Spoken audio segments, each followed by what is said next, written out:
welcome to Westminster City Council study session for April 6, 2026. Thank you for joining us this evening.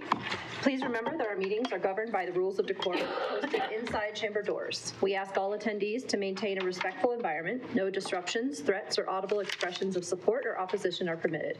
Signs and placards are prohibited, and all attendees must remain seated in designated areas. We'll move to City Council reports, and we'll start with Councilor Azadi. I just wanted to give a shout out to the Youth Advisory Panel for the Rocky Mountain Regional, the Youth Summit that we hosted a few days ago on Saturday. It was the first time in a couple of years that Westminster has been the host of that. It was a good event. I'm just really proud that, and was there from the morning and just saw the collaboration and the leadership elements that they really wanted to emphasize, and I just, it was a proud moment. So I just wanted to give them a shout out for organizing that, and I'm hoping for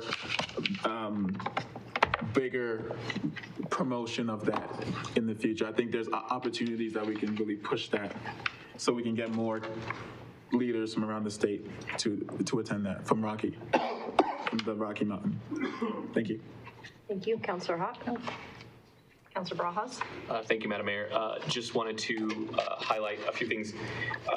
I, with a lot of council, attended the Fire Department Awards and Promotion, and it was a really powerful moment. It was the first time I'd been there, like volunteer or council or otherwise, and it was really great hearing about how not only our fire department, but even our code enforcement able to step in some of these situations, and how something so normal as a work day could be so impactful and life-changing and life-saving. So really big shout out to those who were honored at the award ceremony.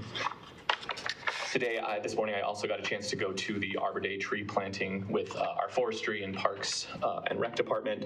It was at Orchard Park next to the school there, and it was really great just seeing a lot of fifth graders shovel in some dirt and mulch around trees, and I was really excited to be around trees and tree people, as everyone knows. So that was great, and I'm really excited to continue engaging with the city on urban tree canopy, urban forestry, and really be creative in ways that we can, attend to that in our unique climate and urban situation.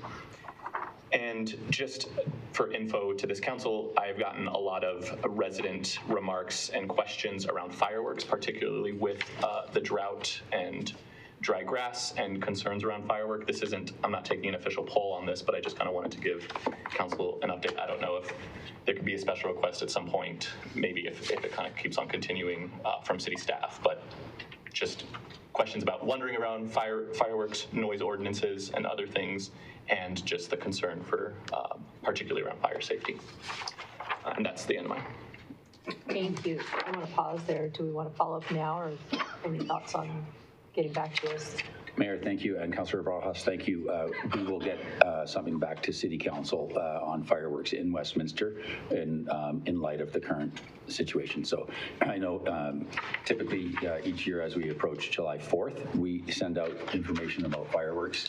I think we're able to do that much in advance this year, so we'll get something to you directly on fireworks. Thank you both. Councilor Ireland. Okay, I tried to watch the Westminster Chamber of Government Affairs on virtually. The meeting ID number was not right, so if someone could follow up and find out what it is. It did not work on Zoom, and it was on my iPad too, so it did not work. I've had several residents from the HOAs reach out about watering, those that are trying to convert, do the conversion from Kentucky bluegrass to natural turf or natural grasses. So they're concerned about the water, what they're allowed to do, if they can continue the conversion. Also, we heard from Tom Wynn in Harmony Park about trees, watering their trees, their new trees, and planting more trees. So if we can have what we're going to do, and if we can put that out there so these HOAs know. I also attended the fire department awards and promotions. That was great. I went to the AC rep. I listened to the AC rep meeting this morning. The budget cuts to micromobility are going to affect cities' grants for that. They're only going to allow it for the state. They talked about shrinking the RTD board from 15 to 9 members. Most were wanting more of those members to be elected than appointed. In fact, most of them want most of them elected because the districts are so large for 5. It's like 600,000 people, and running for office for that is absolutely crazy. So that was the two things we're concerned. I guess our chamber opposed the bill about plastics at restaurants, only being able to get them if you ask for them. They opposed that bill, and so did Adams County. So those were the 3 things. They covered a lot about RTD, so we'll see. They're supposed to come back to us on Wednesday what they're going to do. So we'll know the next meeting or sooner. Maybe they'll send me something sooner. Anyway. Thank you. Councilor Johnson?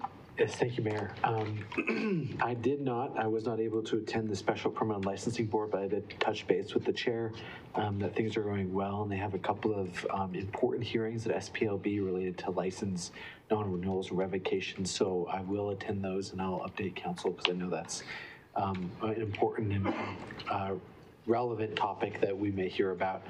I was able to attend with many of you the fire promotional and awards reception, which is wonderful, and there were some great stories about the great work that the fire department's doing. I'm especially excited about the promotion related to recruitment because I think that that's a great step for the city, and congratulations to all the firefighters who received the awards and who were promoted. I happened to stumble across the egg hunt while just being in downtown for a meeting, and it looked fantastic. So everyone that did the egg hunt, good job. And joined several folks at the Rocky Mountain Youth Summit, as Councilor Rosati spoke about, and was really excited to see so many engaged youth in Westminster. And when we had lunch with them, they asked some really wonderful questions, and that was exciting to see.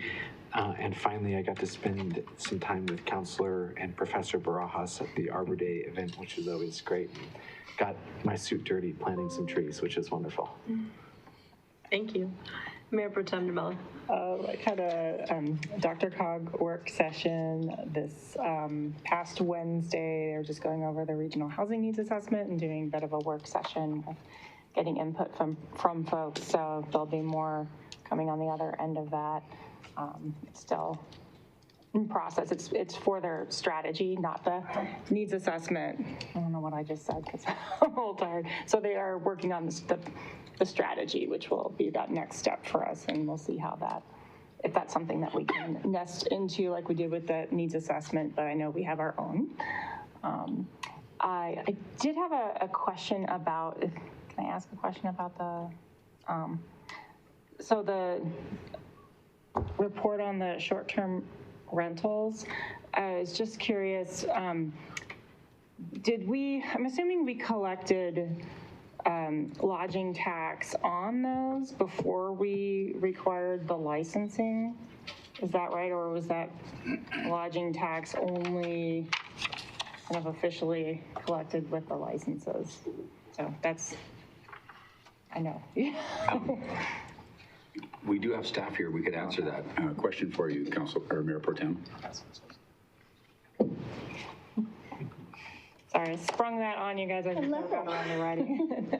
Hi, Lindsay Kimball, Community Services Director.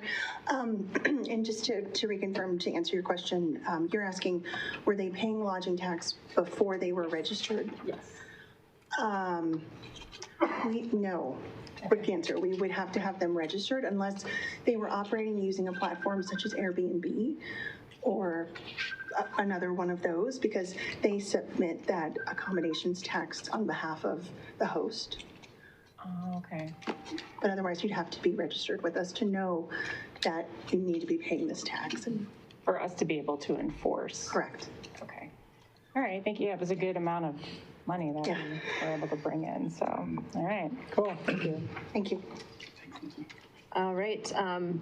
I too want to give a shout out to the youth at the Rocky Mountain Youth Summit. That was a lot of fun, and I mostly got to hear about students' favorite bands and books and all my favorite topics, so that was a really great time.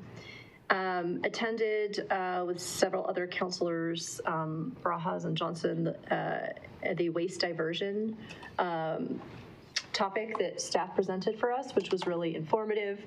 We talked about the waste hauler programs, and Councilor Azadi, I believe, was there. I remember, I'm sorry. We talked about the waste haulers currently within the city, and then about our current recycling programs, and going forward, what some of the recommendations might be for the city. As well as, what future composting efforts might look like, if any. And we even talked about a possible item that might be coming forward around food diversion. And so that's really exciting. And so I think there's a lot more to come from staff on that, but that's good to hear that we're looking at initiatives that prevent further waste from going into our landfills and help residents be wise with our choices, and city be wise with our choices. And then also shout out to the folks at the Westminster promotion and awards ceremony. It was really moving, as was mentioned. Attended that with several counselors. And the best part of that really is getting to meet the families, and that was a lot of fun. And so just big thank you and shout out to the families who come to support our fire department folks, and then for the police, events as well, just the families that support our staff members. Thank you for showing up for them. It means a lot. I know it does.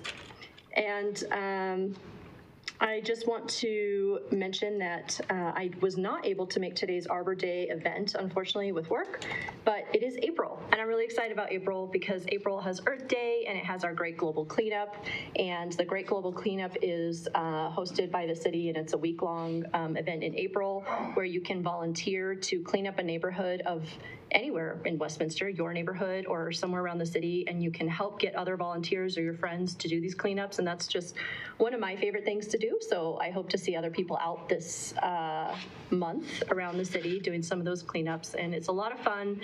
And of course, we all celebrate together by having a lunch together. And this year we are having a joint celebration with Adams County, which is going to be great. It'll be an Earth Day celebration in joint coercion with Adams County. And I forget what day that is, but all of our dates are, of course, on our city calendar. So just know that that's coming, and I'm really excited about that.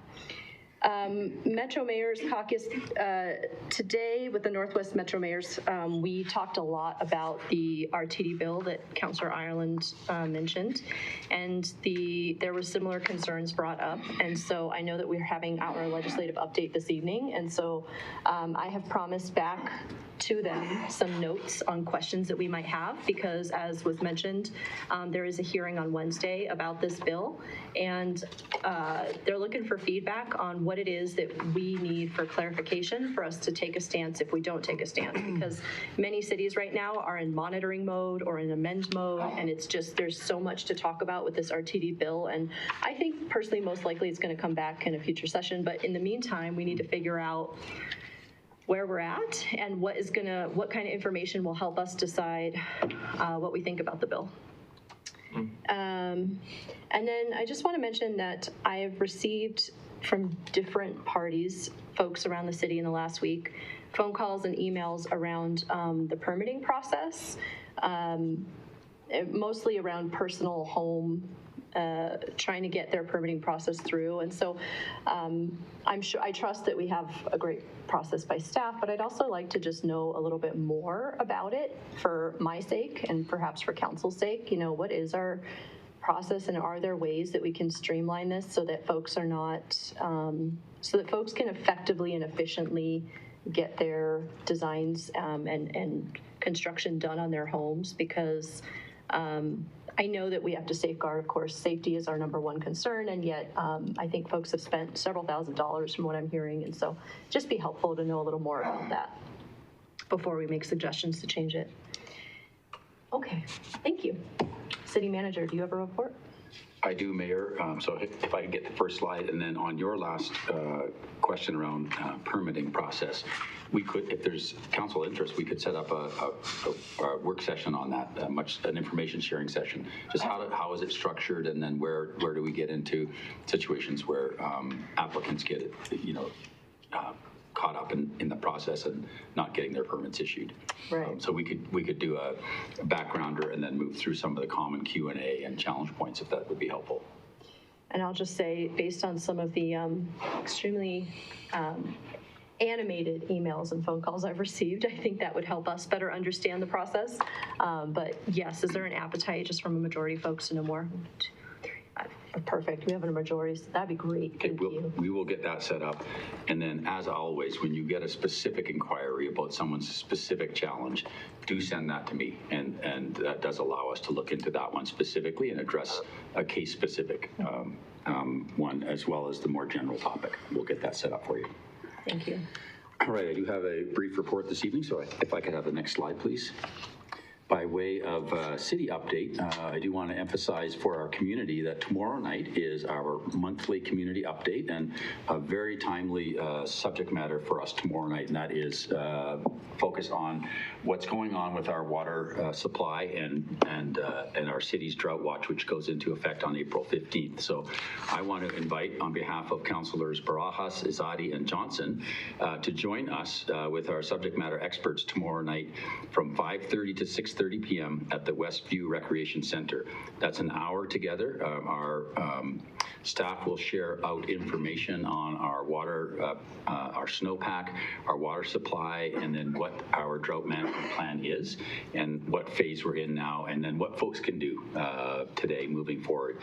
Also, I want to highlight, you'll also hear tomorrow night and be able to ask questions about what is the city doing to manage its water, because folks do look to us.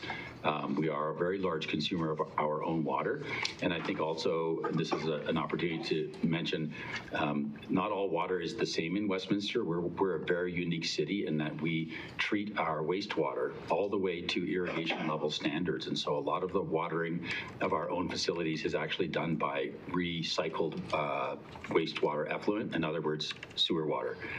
And so that is not something that does affect our water supply. In fact, it's the opposite. It actually helps us to use that versus treated drinking water. So all that will be covered tomorrow night. And we do have 3 members of our city council who will be actively engaged with our community to go through questions in that session. So open invitation for everybody interested in that topic. Next slide, please. Also, this is a big announcement. Their affordable senior housing is coming to downtown Westminster. The city is pleased to announce the completion of the sale of Block C6 in downtown Westminster for affordable senior housing. This is a city council approved project that's moving forward and marks a significant step for that $26 million project. It's the Blossom Commons project, which will provide 50 units of high quality, affordable senior housing in downtown Westminster. These units are going to be deed restricted to serve seniors at 70% of the area median income for the next 60 years. So that is a significant deed restriction. And the Blossom Commons folks are really, they really know what they're doing. This is going to be a really high quality product for our seniors. Construction is expected to be completed by mid-2027. So that will come online mid-year 27. Next slide, please. Tonight's agenda, I have 2 slides on tonight's agenda. As mentioned by Mayor Pro Tem, one of the 2 information items in the packet is on short-term rental licensing update, and Mayor Pro Tem noticed in that there's a significant revenue flow now to the city after the city began to license short-term rentals. And the city actually began to license them not for the revenue side, but because of concerns and complaints from our own community. The added benefit of licensing the program was to generate revenue from those short-term rentals, which we had not been getting before, as you heard from Director Kimball. Also in the packet is a briefing on official city positions taken on state legislation being considered by the state, and that will move nicely into the first presentation this evening, which is a mid-session state legislative update with our outside lobbyist Amy Atwood. Next, we will go through with you the 2026 strategic plan update, and this will be ideally for you to finalize our strategic plan, and then talk about finalizing the task list that you all have identified and how we prioritize that into the budget cycle, which is the next item tonight, 2027 initial budget development priorities. So those two are paired up together on purpose to allow that move from locking in the strategic plan and moving into our budgeting process. Finally, really important tonight is selection of our water affordability to every resident or water task force members. So tonight, each member of council will select one member that has applied for a position on that task force, as well as the 2 city staff appointees representing property managers and small businesses in Westminster. And by the end of the discussion this evening and direction, we should have our task force in place and beginning work. Next up are 2 items scheduled for City Council executive session. The first is the discussion regarding an intergovernmental agreement with Highland Hills Park and Recreation District. And the second item up is scheduled for collective bargaining matters. And I do want to note that this item was originally scheduled for tonight's meeting in the event that we could not reach agreement with our union regarding an aligned collective bargaining ordinance that we could present to you. Given that we have now reached agreement and an agreed version for your consideration with our union colleagues, City Council may wish to consider whether tonight's executive session meeting is needed or whether City Council would wish to proceed directly to public meeting as scheduled for April 13th, which is the next meeting of Council next Monday. So staff is prepared here to make that adjustment if Council so directs. So in other words, we do have an aligned version that I'm recommending to you to be approved on first reading at next Monday's meeting. And I understand that you received an endorsement from Union President, IAFF Local 2889, endorsing this version of the ordinance as well. So my suggestion to you, if you'd like to take it, is to not do this exec session tonight and move straight into public discussion and consideration of that ordinance. Councilor Zadi. I would love to not have it. So I think it's great that the alignment has happened, and we've heard everything we need to, honestly. Yeah. On both sides, so. I agree. Fine with not having it. Okay, you've got a 7-0 vote. Excellent. Right. We'll remove exec session for bargaining. And then later we'll take you'll call the poll and we'll not have to do that one. Okay. Right, next slide, please. Also up tonight is a meeting of our Westminster Economic Development Authority, and that's a study session meeting following the regular meeting of City Council. First up will be an update and presentation from Greystar Real Estate on tenant concerns and communication enhancements. And so most of you will recall this was an issue that was important to City Council regarding some concerns raised around a Greystar residential apartment building in Westminster, and Greystar has worked diligently with staff to address the concerns raised and enhancing how they perform moving forward. So Greystar actually will have its team here to present to you tonight on that. Then we'll follow up with an executive session for WIDA, which is a proposed development agreement and the possible sale of property located on Block D5 in downtown Westminster. Next slide, please. This week, some exciting things happening on Tuesday. So tomorrow, I've already mentioned, that is our community update in the Westview Recreation Center with members of City Council. So that runs from 5:30 to 6:30 p.m. On Wednesday, April 8th, I'm announcing that there's a neighborhood project meeting on Cedar Meadows project. That will be at the Swim and Fitness Center at 3290 West 76th Avenue, and that will run from 6 to 8 p.m. We also do have a meeting of our Youth Advisory Panel, and that is right here at City Hall, and that begins at 6 p.m. on Wednesday night. And on Thursday, April 9th, our Parks, Recreation, Libraries, and Open Space Advisory Board meets. They're meeting at the Swim and Fitness Center beginning at 6 p.m. Thursday night. And this is a great service coming to our community again on Saturday, April 11th, from 8 a.m. to noon at the Brow property is another free tree limb recycling event for our community. So folks I think there's a great picture there. I thank our communications team for putting in some tree limbs. Bring your tree limbs by for recycling so you don't have to pay or arrange to get those disposed of. You can bring them free of charge to our Brow property site and get the city to mulch those up, and then come back a little later to our free mulch site and pick up mulch that you need, and we've turned it into mulch for you. All right, next slide, please. At our next meeting of City Council, I have 3 slides on April 13th. There will be 2 items in your packet for information only.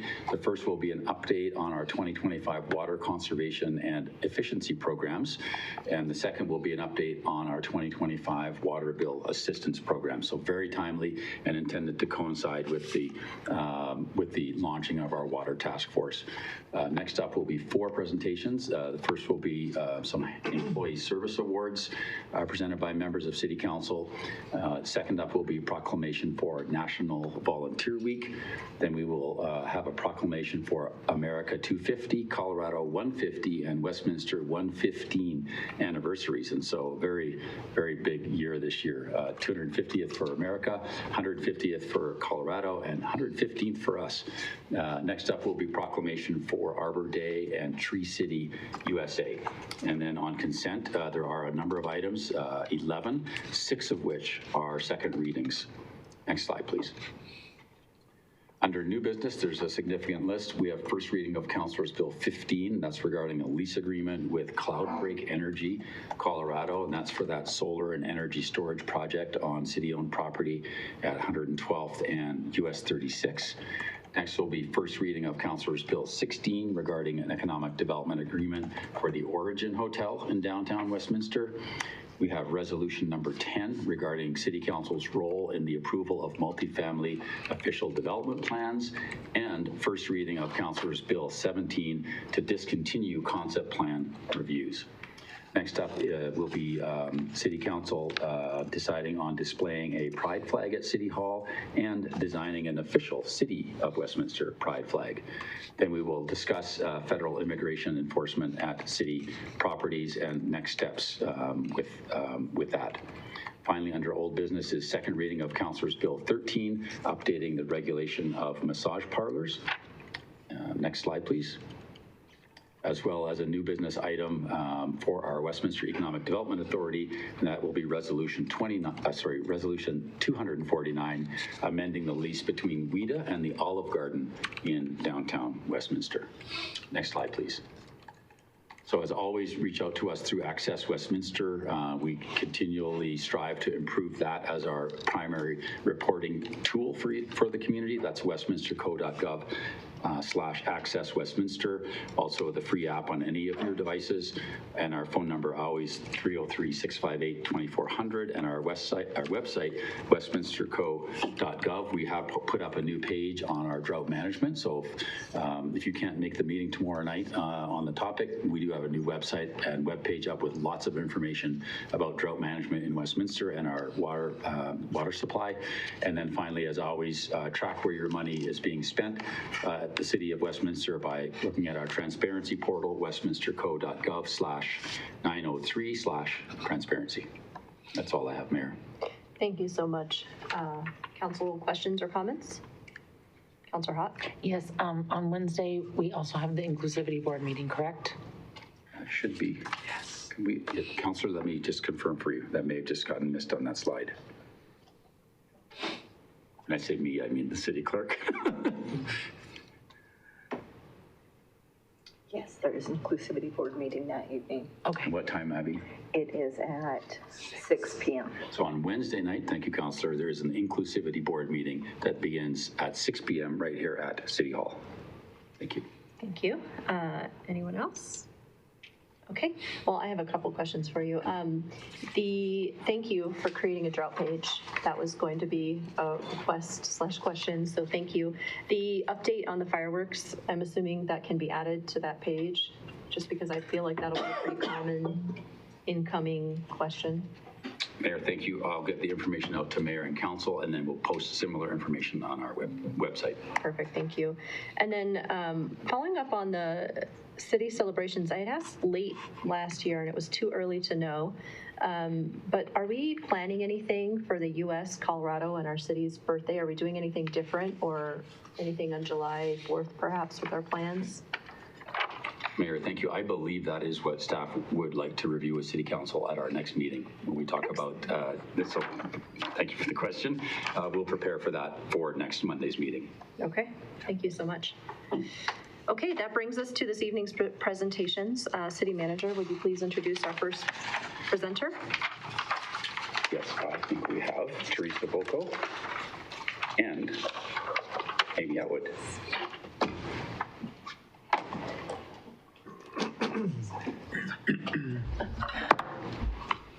Thank you, City Manager Andrews.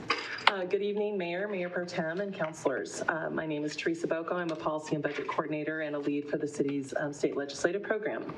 This evening, the city's contract lobbyist, Amy Atwood, is here to provide a mid-session report on the current state legislative session.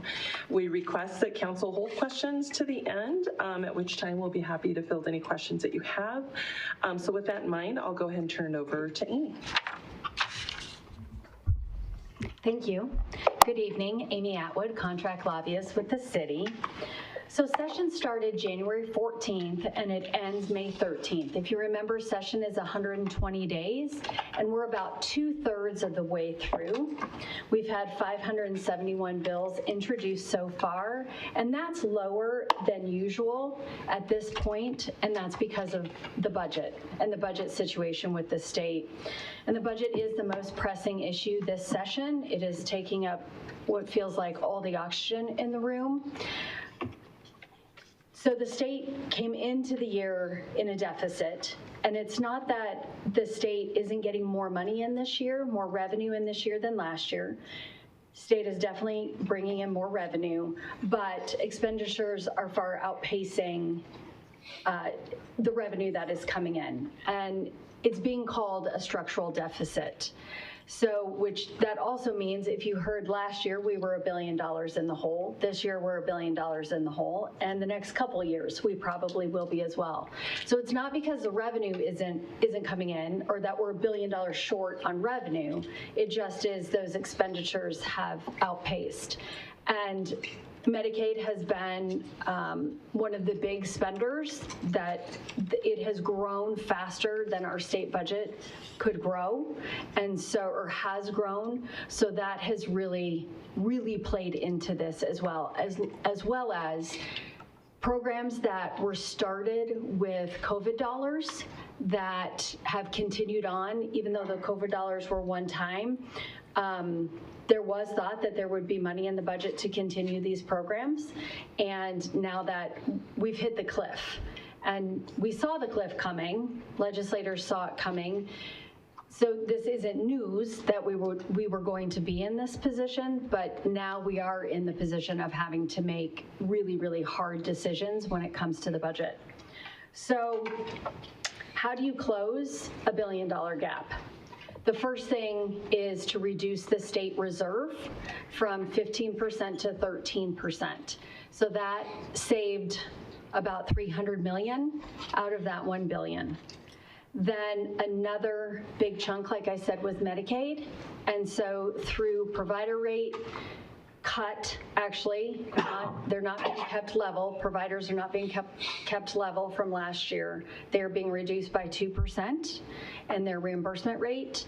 And there are specific programs that are being cut. And once the budget passes, in 2 weeks' time it will pass, I'll have a report for you that details what was cut, what wasn't, and where did the budget end up.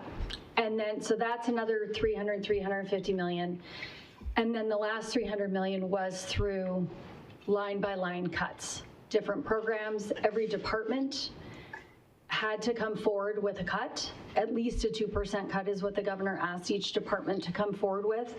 And whether that was programs that weren't being utilized, money that could be swept because there was money that was still left in some some grant programs, like I said, not being used, staff, not filling open positions at the state level. So that's where the last 300 million really came from. We have gone through with staff specifically on the 5 grant programs that the city gets from the state, and 4 out of 5 look like that they are not going to be cut. There is one mental health grant that does look like, first responder mental health grant that does look like it's going to be cut. But everything else is staying the same. No increases in anything, but staying the same. So the budget was introduced, well, it's supposed to be introduced today. As of right now, we're not quite sure if it has been introduced. We know the bill will be House Bill 1410. The Joint Budget Committee closed the budget, so their work, all the decisions that they had to make, they finished on Wednesday. Then over the weekend, the bill was drafted. It's called the long bill. And this week it will run through the House along with all the companion bills that go with the budget, because you can change a line item, but you might have to repeal something. You have to do something within legislation. And there are more of those bills. There's 60 some of those bills this year. That's more than, I mean, that's a lot more than we usually see. So it'll run through the House this week, and members will try to amend it. We'll see what amendments get on. It'll run through next week in the Senate, and then the conference committee, so they look at what all the amendments were. The conference committee happens to be the Joint Budget Committee, so usually all of the amendments are stripped off. So what we see introduced is really what we'll see at the end. If there are amendments that get on, it's because there were technical problems. There's usually nothing substantive. So that is where we are with the budget. So there's 79 bills on the public bill tracker right now. And when I came in the fall, we talked about what were the issues that we were going to see this year. Affordability is number one. It is also polling as number one, and we are in an election year. So affordability is talked about a lot. Energy and environment is talked about as well as education and some of the other things that are they're pulling well behind affordability and energy. So when it comes to affordability, how did the legislature, how are they looking at tackling that? It's mostly through housing. It's not direct savings on groceries or gas. It really is through housing, and how they're doing it right now. Only 2 bills have passed in this area. Easing barriers, streamlining approvals, and elements of others to reduce delays when it comes to building, incentivizing construction, repurposing land and fees, and funding more targeted units. So there isn't the money in the budget to do assistance, and actually Proposition 123 dollars. Some of that is being swept in to take care of that $1 billion deficit. So the money just hasn't been there this year to do direct help like we've seen in years past. When it comes to, like I said, gas prices, nothing on gas prices. On utilities, though, there is a bill for utilities, Senate Bill 2. It is hung up, actually, right now in the process. And what that bill does is it's a program for low-income folks to help them pay their utility bills. The way it was written was that was coming out of the shareholders for Excel and Black Hills, for the big IOUs, investor-owned utilities. There's been a lot of pushback on that, and so we'll see where the bill goes. Right now, some of the language, or the language that's in the bill right now, is that that money can be made up by changing the rates on other ratepayers. So, it's kind of one lever and another lever. And so we'll see how that bill finishes up in the end. It still has a ways to go in the process. And then when it comes to energy, we've talked a lot about data centers this year. There are two major bills going through right now. There's a House Bill 1030, and that is coming from the Data Center Business Labor Coalition. And then there is a Senate bill, and that one is coming more from the environmental community. The Senate bill has been in committee. It was laid over. It hasn't had any amendments put on it yet. They're negotiating the two bills right now. So we will see where that one ends up. We're getting a strike below on 1030, the business one. And so we'll have staff review that because it's a whole new bill than what was introduced. We knew that bill 1030 was introduced not in a great place. They had to get it introduced. It had a lot of open-ended, it just was a very messy bill, which sometimes happens. So we'll get a new strike below. They're hoping we'll see the strike below tomorrow. So we'll definitely have staff review that. And then we had a question from the mayor on Senate Bill 150, which is the RTD bill. And so wanted to just go through that one with you, and then we have subject matter experts here as well. So this is modernizing the Regional Transportation District Act. Do you want to start, or do you want me to? Do you want to give a background? Sure. And then I'll fill in? Thank you. So this has actually been Senator Winter's bill. And she's worked on this modernizing of RTD for a number of years. And this year, she had brought it forward last year, but it didn't get introduced last year. And so now this year we do have Senate Bill 150. And what it does is it has the key provisions, and it was just introduced last week, but it is in committee on Wednesday. So disability services analysis, board restructuring, compensation changes, and a few other kind of more minor tweaks. So do you want to take it from there? Absolutely. Thank you, Amy. So the Mayor, we received your email about the conversation that was going on earlier today, and we have reviewed this. So based on staff's initial review, there are pros and cons, as there is to any bill. Some items that we feel we would like to look at further and have addressed or have Amy work on is two things. Size of the districts. Right now, it's proposing a larger size in districts. There's concerns about how that could diminish the voice of the city through that process. And then another concern is how the board members are appointed, and how this can influence how funds are spent. So to Councilor Ireland's point about AC Rep did take an amend on this bill this morning. Troy Whitmore from RTD was on the call to explain a little bit more about the RTD bill.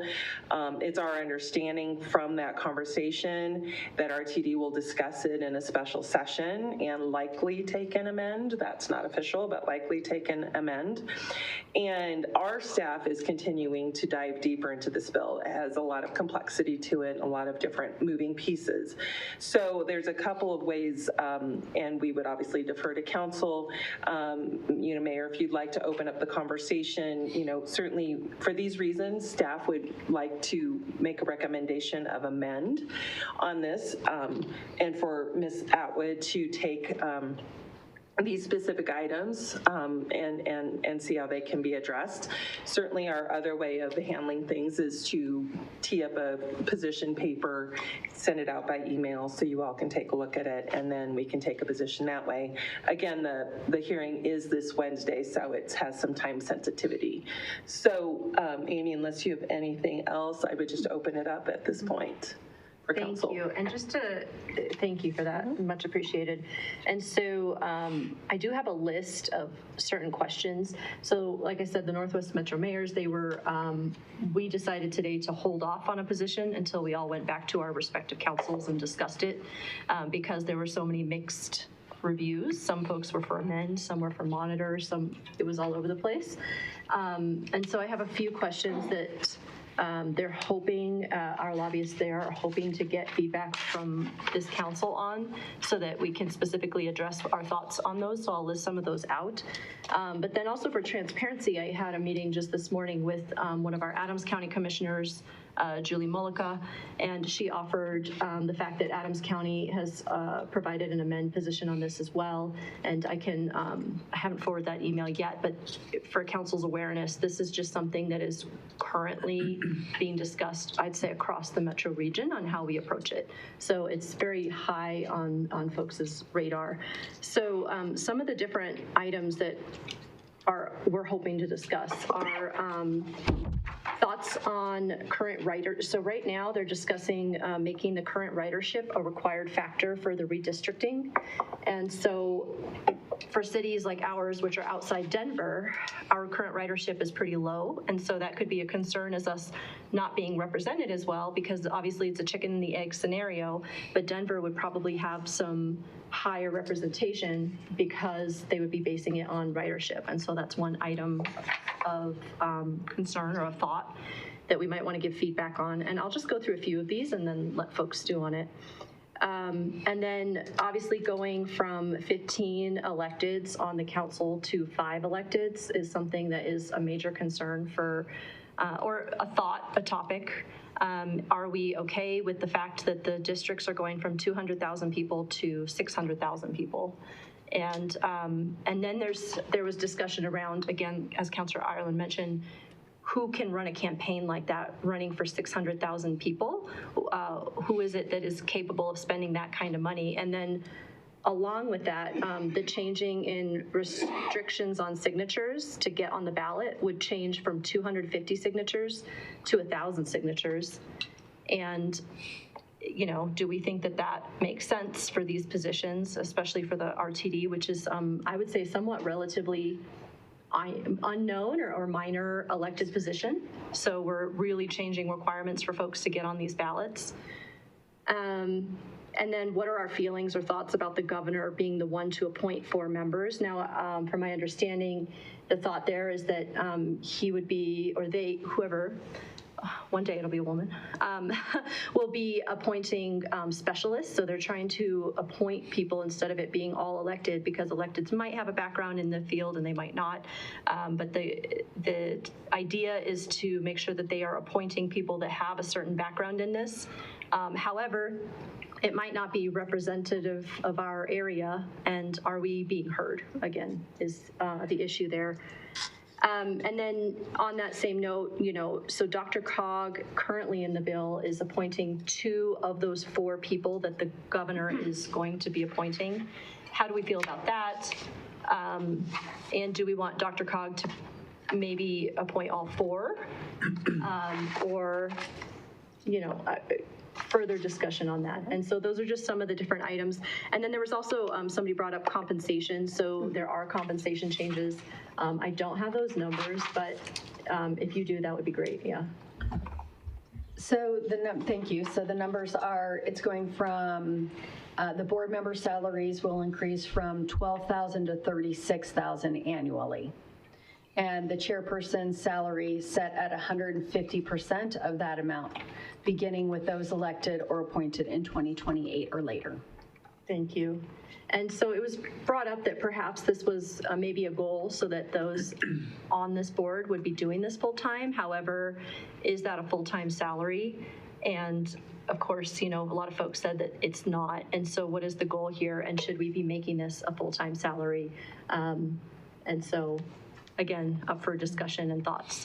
So with that, I'll just pause, because this is a very complex bill, and RTD ridership is just, transit is one of our priorities right now. So, Councilor Barajas. Thank you, Madam Mayor, and thank you. Just to clarify, right now we're just talking about this and not throwing questions around this presentation. Yes. Okay. Yeah, I would say, I mean, I agree with some of the thoughts that you brought up, particularly around representation. You know, some sort of equitable approach to representation, I think, would be beneficial, not only for this body to consider for our own residents, but also just, you know, the district at large, for other kind of outside city bodies, but also, like, you know, even within Denver as well. I also have concerns about the large districts that these candidates will be running in. The more money required to run just has more opportunity for corruption, and I think that's kind of a dire concern in all of our minds for election security and, you know, just representation in general. I do want to affirm the thought that there's a lot of frustration with RTD, and that the RTD board has, particularly with the revenue and expenditure of that revenue, has kind of let down a lot of constituents within the district. So I do like the idea of subject matter experts. I think people in general want to see a higher level of performance from the RTD board, and sometimes that is missed if no one is a subject matter expert. I'm interested, I don't know if we have any voice on how these appointees, what mechanisms are in place to ensure that they are subject matter experts. So just because they're appointees doesn't necessarily mean, I mean, you could say that, but I guess what kind of mechanisms are in place to safeguard that? And if, just to follow that up, if it moves to maybe Dr. Cog, what kind of continued mechanisms would be there? Yeah. The bill does specify what the subject matters are, and so it's areas like finance and transportation planning. So yeah, I mean, I know that those are kind of outlined, but if like they were to put me as, you know, if I were to be, you know, appointed to the board, I'm not a subject matter expert in any of those, and so what, like, does the Senate approve these appointments, and if there's any other kind of prerequisites for that? that's a good question. I understand what you're asking now. Yeah. So yes, so when there are appointments are confirmed in the Senate. So when the governor makes appointments, the Senate confirms those appointments, and sometimes they go through and sometimes they don't. And their backgrounds are vetted not just through the governor's office, but also through the Senate committees, and then it goes from the Senate committee and then goes to committee of the whole. So everybody in the Senate votes on it. It would likely go to Transportation Committee. Okay. And those committee members really do dig in. We see it whether it's on PUC appointments or Parks and Wildlife appointments. So they really do dig in. Thank you, Ms. Atwood. And just to summarize, I weighing both, I would say maybe just a continuation of the current representation model, like that's a bit more equitable, but with an inclusion of subject matter experts would be my wondering aloud on that. That's kind of where I am now. Mayor Pro Tem? So I'll just go in order, I think, of what you were talking about. The representation, I'm assuming the districts would need to be of a similar size, right? Like population-wise? So there's two, I don't know, prerequisites for that. It's based on population as well as ridership. So legislative council staff, they're the ones that draw the maps for House and Senate districts. So they're following that same process, but with the caveats that that ridership is also overlaid with that. Okay, yeah, I'd probably want them to rethink that ridership component, because they've sort of stripped the outside of Denver, the ridership opportunity. So if they could maybe look at population density as something, because if you really look at where the opportunity is, I think they might see like the Northwest Corridor has a good chunk of higher densities along outside of Denver, US 36, kind of in the core areas. So anyway, so that would be something I'd prefer. And then signature-wise, that's a lot of signatures. And so I think that would, I think to your point, Councilor Barajas, like the corruption side of things, not the corruption side, but the, I think the ability to get 1,000 signatures if you're not in a party would be difficult. So I would say like to have more people being able to participate in the world, that I would want, maybe keep that at 250. And I'm wondering about this, maybe there are some stipends to people who are running, just to give a boost. So I think that was my point to your, 5, 10,000, something to just boost up the opportunity or kind of equalize the playing field just a little bit.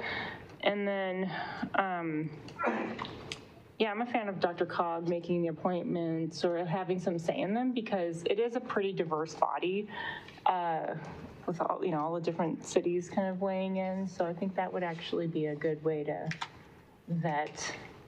I don't know how nominees might be made, but maybe there is a more democratic way to nominate people, and then maybe Dr. Cog might vet them and make a nomination to governor or something. Councilor Ireland? I'm trying to understand why we're where we're at. So we had 15, they're trying to go down to 9, and why? My understanding is it has been too big, and it's very difficult with 15 people, to get them all at the meeting. The quorum was 9 as well. And so then bringing it down to, in total to 9, just a more manageable group, and then also adding the expertise into that as well. So they for don't the think 4. the 9 they have are experts at anything to do with it. And that's why we have problems with RTD. Is that the deal? I'm sorry, I couldn't hear you. I said, and the 9 that would show up, they don't feel like they have enough expertise to do the job, is what you're saying. I think that's how some feel. Okay. And I'm sorry. Oh, go ahead. I was going to say, out of those 9, 5 are elected and 4 are appointed. So the 5 that are elected, that's, the usual electoral process. And then the other 4 are the ones that are appointed. Councilor Hott? Yeah, so you want to know what position council would like to take. I think we should take, without repeating everything that Councilor Barajas and Mayor Pro Tem said, because I agree with what they said, I think we should take an amend position. Thank you. Councilor Johnson? Yeah, thank you, Mayor. I did have a couple of, I don't need to repeat everything that was said, but I would like to voice that I like the balance of having the governor be able to appoint some versus Dr. Cog. I think there's a lot of value in the executive who represents a larger, capacity region being able to have appointments. And so I wouldn't want to balance it all towards Dr. Cog. I would have a preference that some executive appointments remain.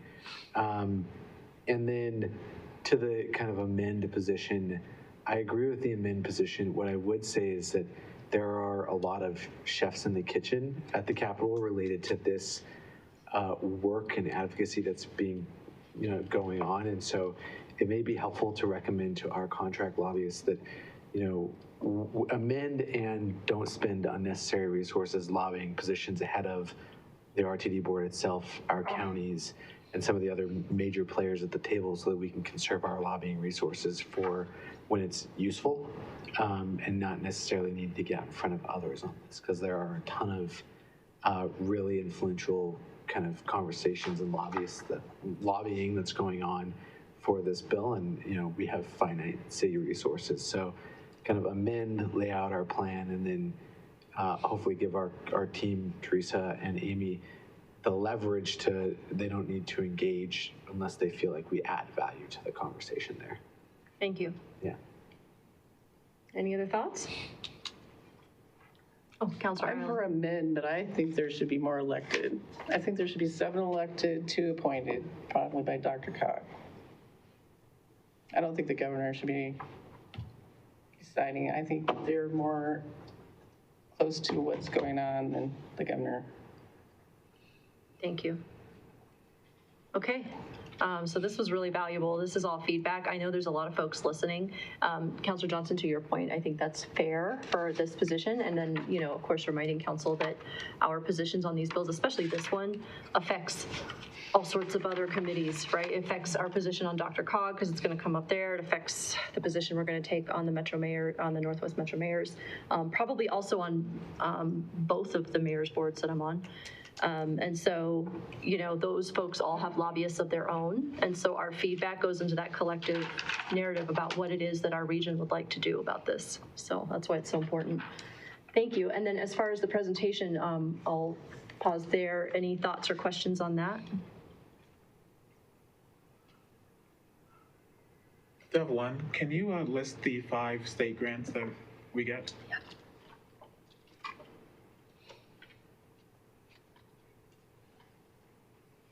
I just have to find it real quick. Okay.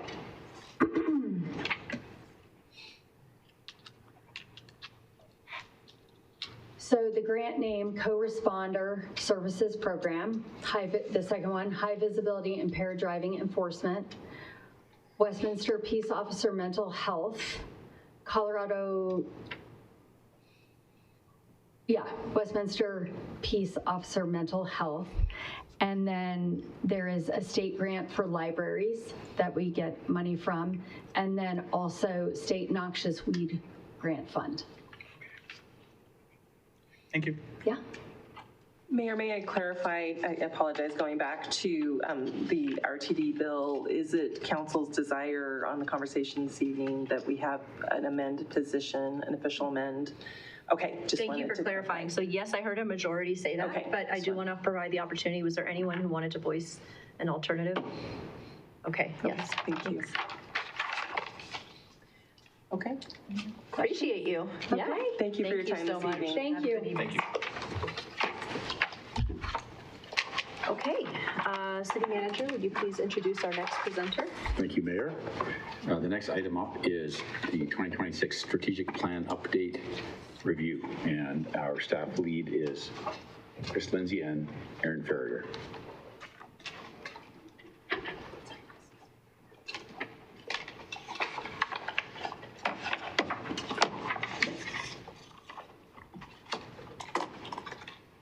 So this is a night of policy and budget, and we are so excited to showcase our wide responsibilities with you this evening. Good evening, Mayor, Mayor Pro Tem, and City Council. I'm Erin Farrier, the Policy and Budget Manager. Tonight, we're going to review the strategic plan update along with the draft strategic plan outcomes and tasks for future prioritization. As I just mentioned, the next 3 agenda items build upon one another, from the foundation upon which the city operates with the strategic plan, to the implementation and policy development with the budget and utility rates. We're going to begin tonight with a strategic plan update. Staff has received several comments from City Council. So I'm going to pass these around. Abby, if you wouldn't, and Barbara, please.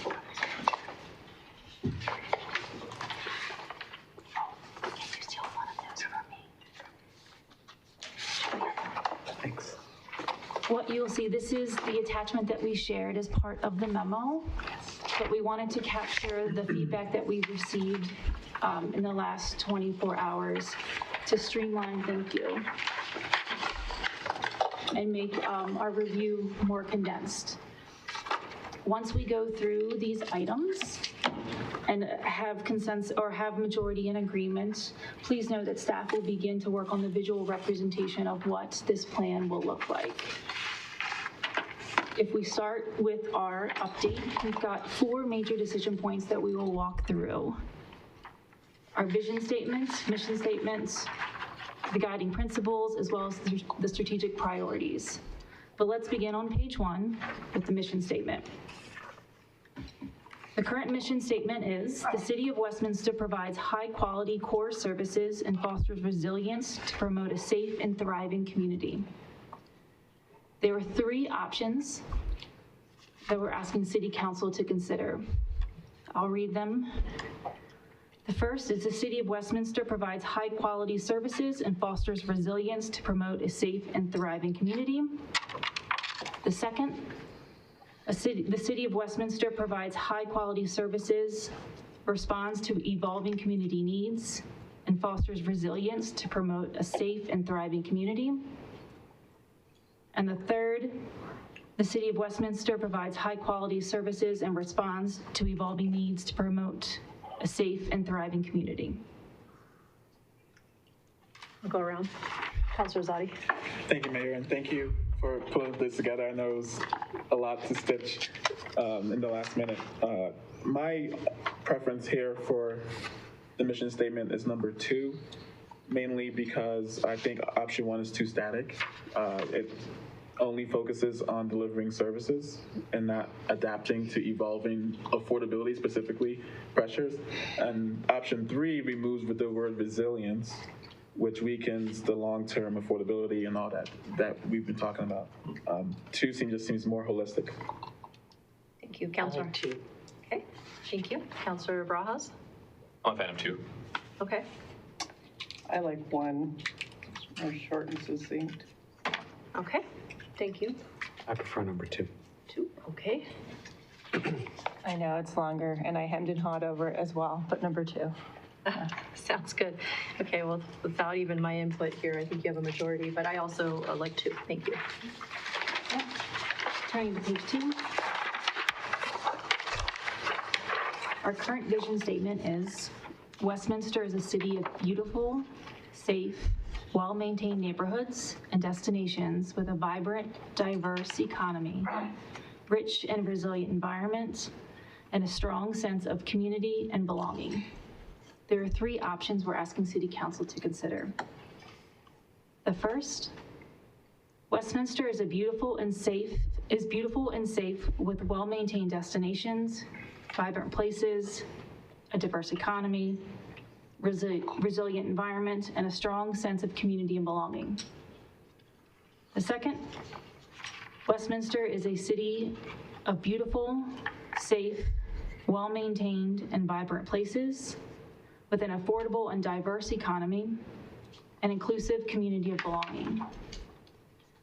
And the third, the city is a beautiful, safe, well-maintained community with vibrant destinations, diverse economy, resilient environment, and a strong sense of community and belonging. Thank you. All right, Councilor Zadi. I want to be speaking first every time, but Maybe I'll go the other way. Option 2, if you add in the word resilient environment, I think would be great. So it would read, Westminster is a city of beautiful, safe, well-maintained and vibrant places with an affordable and diverse economy, resilient environment, and inclusive community of belonging. Okay, thank you. Councilor Hott. I was gonna choose number 2, but I like the addition that Councilor Azadi brought up. Thank you. Councilor Barajas. Thank you. Yeah, I can go with number 2 with that addition, though if not, number 1. Okay. Thank you. Councilor Ireland.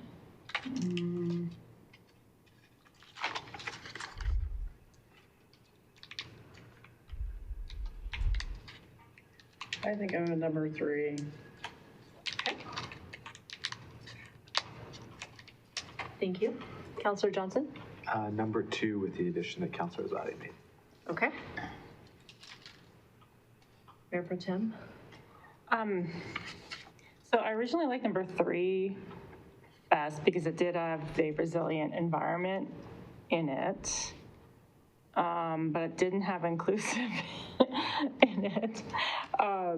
So I thought that it's a little wordy.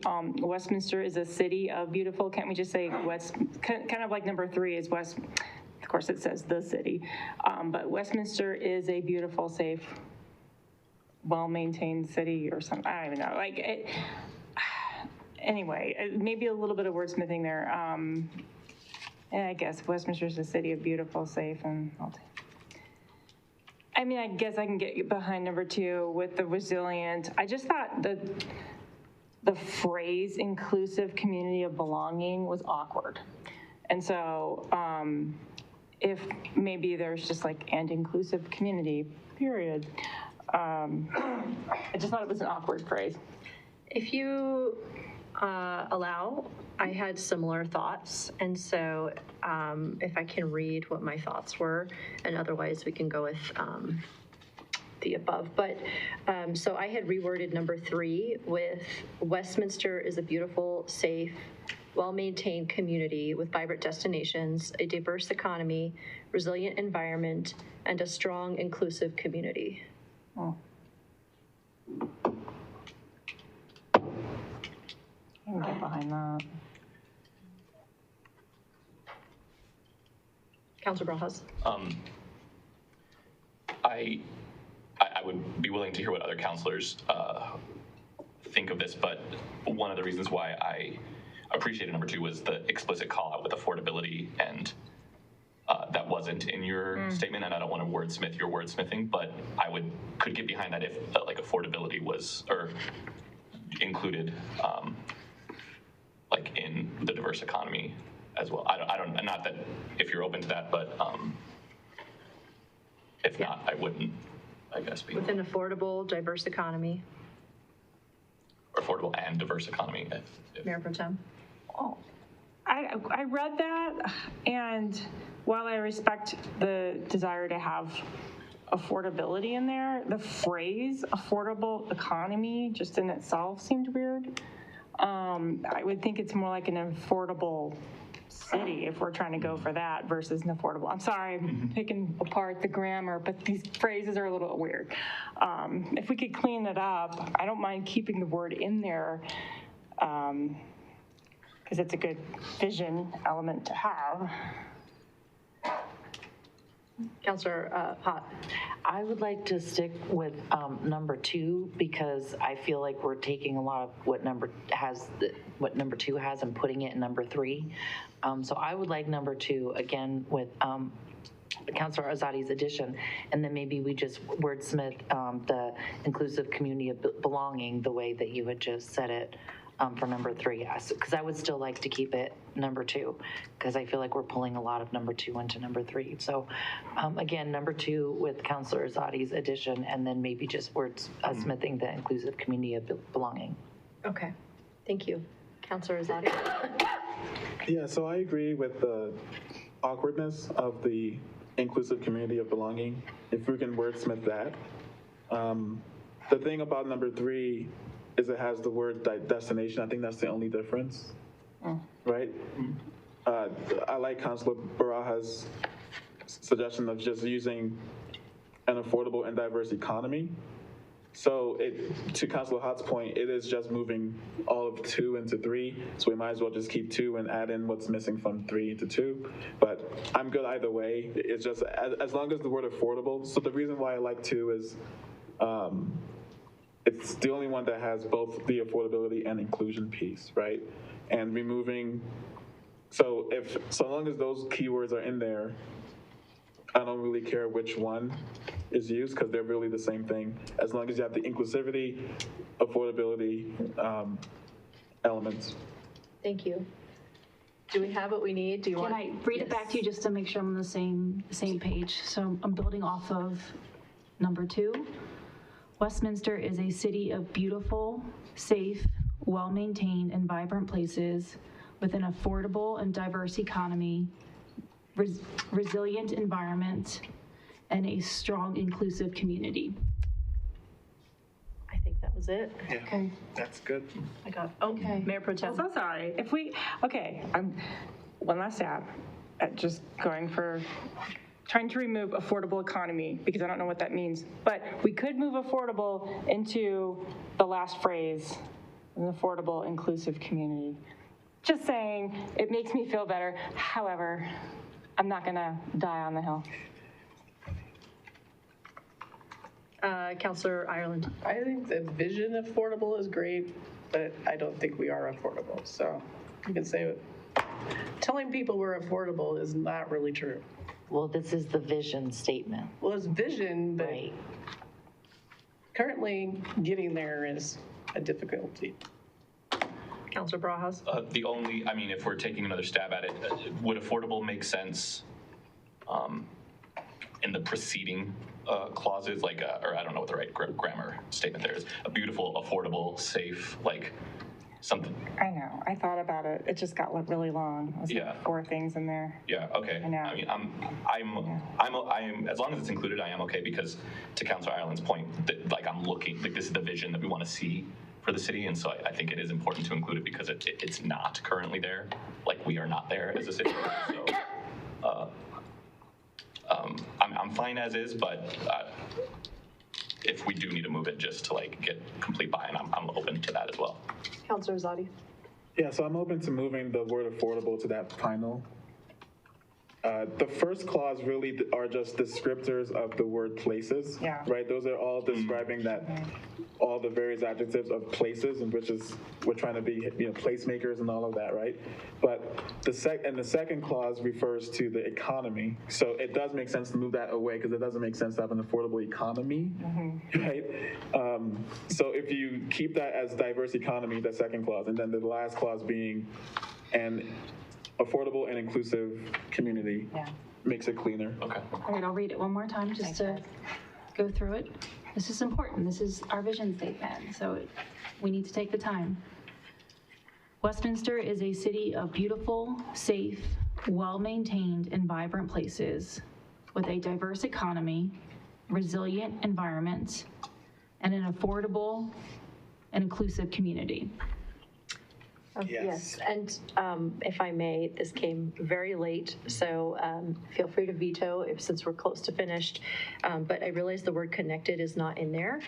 And it might, and that was such a strong theme of our strategic meeting, that we could say Westminster is a connected city of beautiful, safe, well-maintained. Just throwing that out there if we like it, since that's not in there. Can we replace vibrant? That seems redundant. It's a beautiful, safe, well-maintained. Not connected. Well, connected places, is that what you're trying to go for? Connected city. Connected city.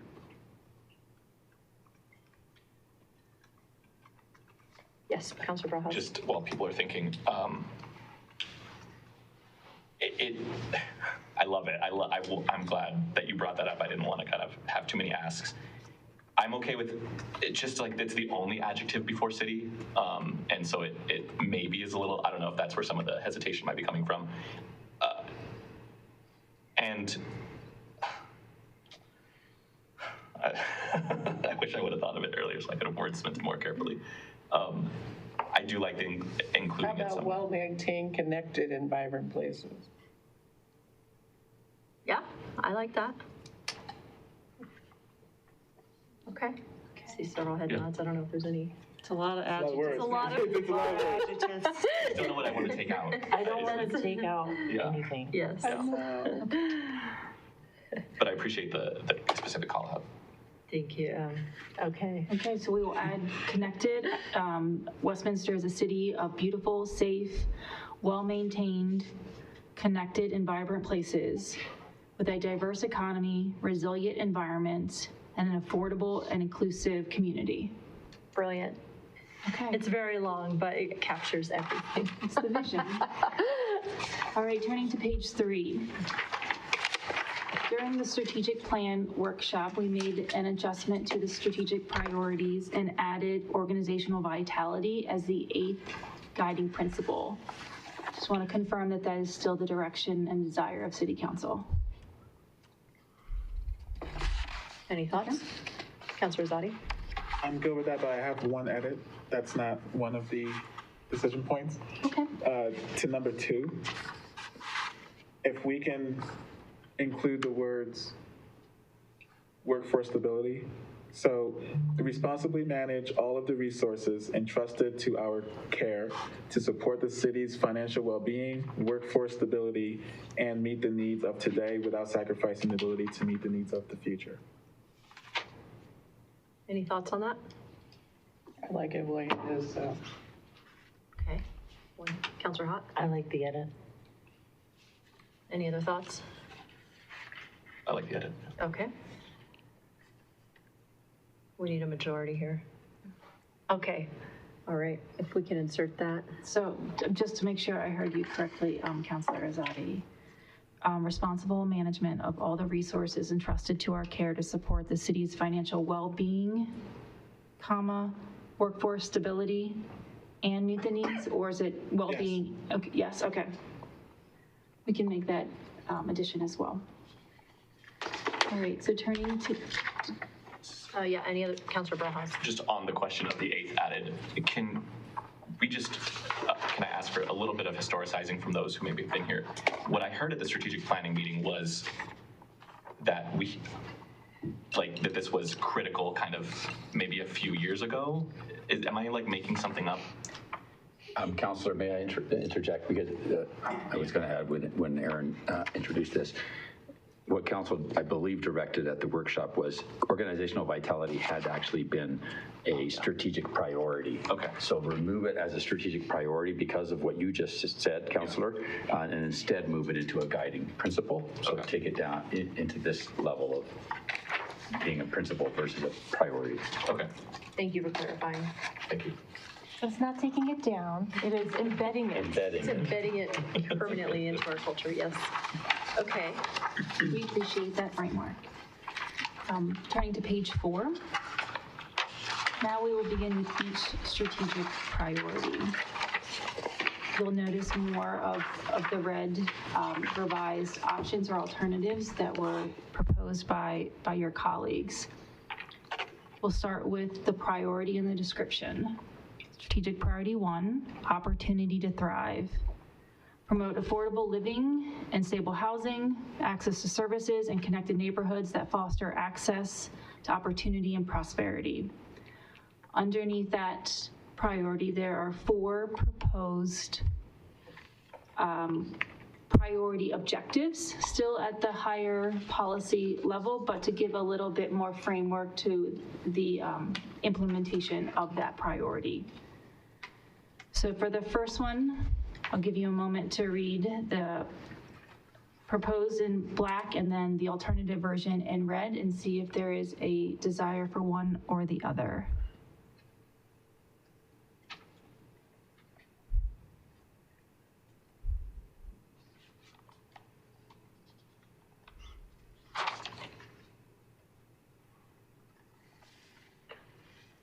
Just gonna wait for heads to rise. Okay, Councilor Zadi? I'm a yes. This was my suggestion. I think it's important to give more specificity so that we don't risk misalignment between staff and council in terms of strategy. So this just gave us slightly more specificity to what we've been talking about for the last few months, and I think it's more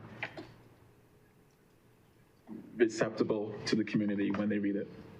Thank you. Yeah, I'm for the alternate version. Okay. Alternate. Okay. I like what we had. Okay. I'm good with the alternate. Just had a question. We have strengthening pathways to home ownership and preserving owner occupancy. I was wondering, so that I'm trying to think of a wording where it's not precluding just, for me, it's like keeping people in their homes and not necessarily like just ownership. So I was just wondering if it could be broadened to something like keeping people in their homes, but clearly a more elegant way to say that. Unless you guys think it's already So the elsewhere. keywords housing stability, so I thought of that too, Yeah. and that was, so to improve housing stability is all inclusive, and the including piece are just, so the first piece of it is really outcomes, right? The outcomes of the including section is in that first half, where the goal is to improve housing stability, affordability, and access.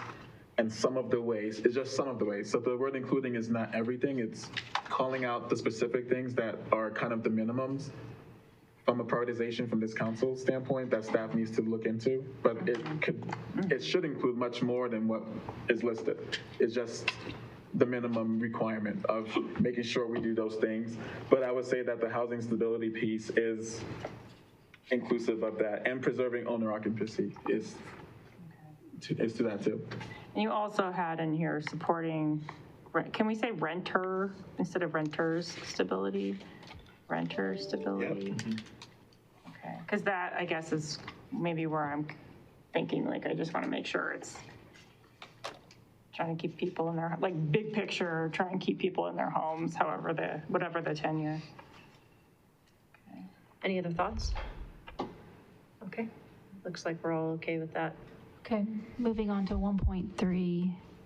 We have the addition of the word invested into 1.3, advance sustainable, safe, and connected neighborhoods so that people remain engaged, invested, and rooted in their communities. I can give some flavor. Councilor Barajas? Thank you, Madam Mayor.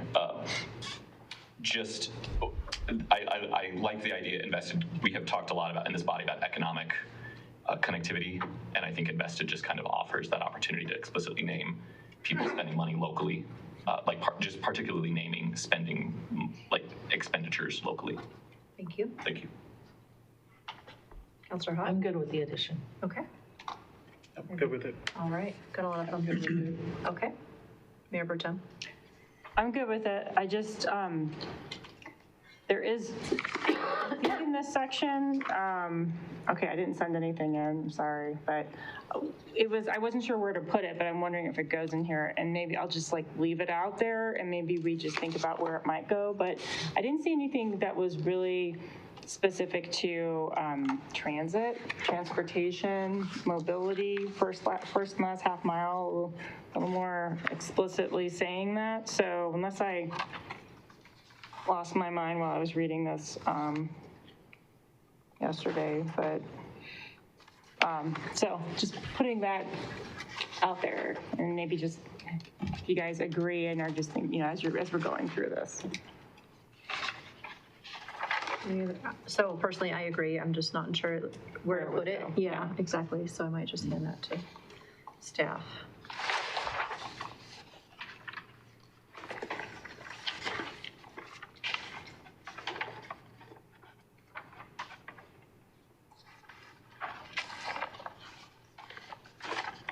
We had, thank you for the comment and feedback. And when we look at some of the outcomes, we talked about the connectivity and transit and mobility within connected and inclusive community. So potentially, maybe we could hold that for one moment and then build that into strategic priority 2 within those 3, the community networks. Whether you can interpret that as community as social fabric or community networks in regards to mobility, and potentially if you would be comfortable working through, because that's where we have some of the alignment in regards to the outcomes and tasks would fall underneath that priority. Okay.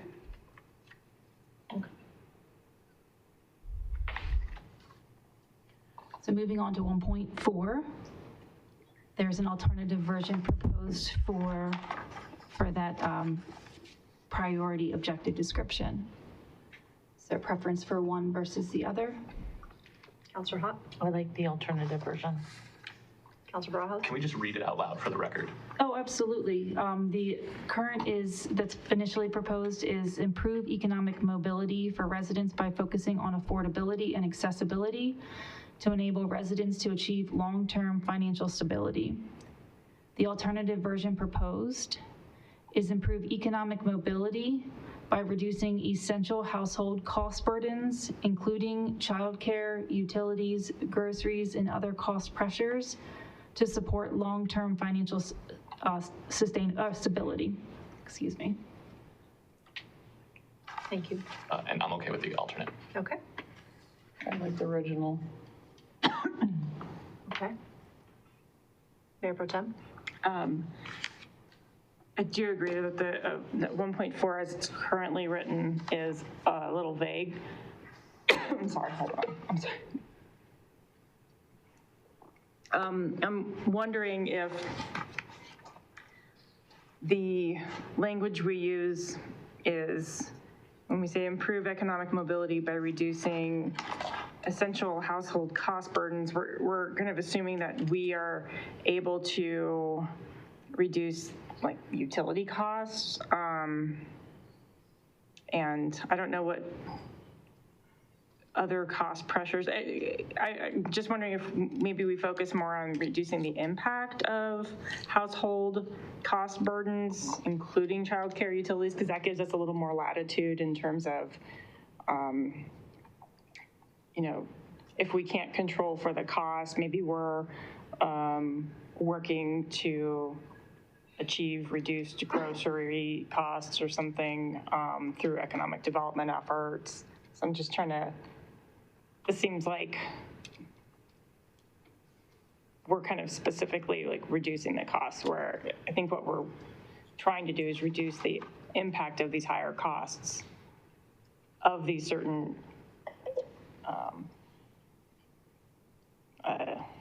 categories. So that would be my suggestion. So I think that the term cost burdens is not implying costs solely. I think the word burden is impact, right? If you're reducing someone's cost burden, it's not necessarily a singular dimensional, like we're gonna just attack the cost, because, you know, we actually impact supply and demand on many of these things, and that does actually reduce costs. And I don't want when a resident reads this or talks to us about what, you know, what's in our strategic plan and what are we planning to do, that is the goal of what, that honestly, the goal is to reduce their cost burden, right? Whether it's utilities or childcare or groceries, we are not here to just do things without an actual goal for them. And it's really orienting the strategic plan back to them and saying, this is an outcome, this is your outcome, this is your plan, not our plan, it's their plan. So that's why I wanted to make the verbiage much more direct and much more resident outcome based. So I think from their view, when they're reading it, their POV, they want to know, what is this plan doing for me? And the word cost burden is direct and accurate. Okay. The other question I had was just the, and other cost pressures. Like what were you? So I wanted to make sure that this is not too restrictive. You know, if there, you know, we just talked about waste diversion, there's recycling coming up, and free recycling, by the way, if anyone's listening, you know, we're going to be discussing that. But there's other cost burdens that are not going to be explicitly laid out in this. So I wanted to give staff the latitude to, the flexibility of having that all in one. So that includes all sorts of stuff like that. Any other thoughts?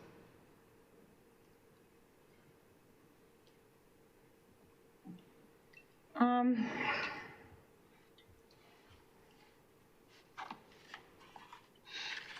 mean, it's a good goal to have, so.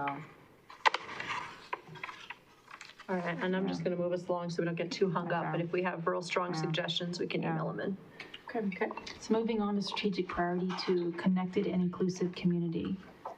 We'll move to 2.1, where we have the proposed addition.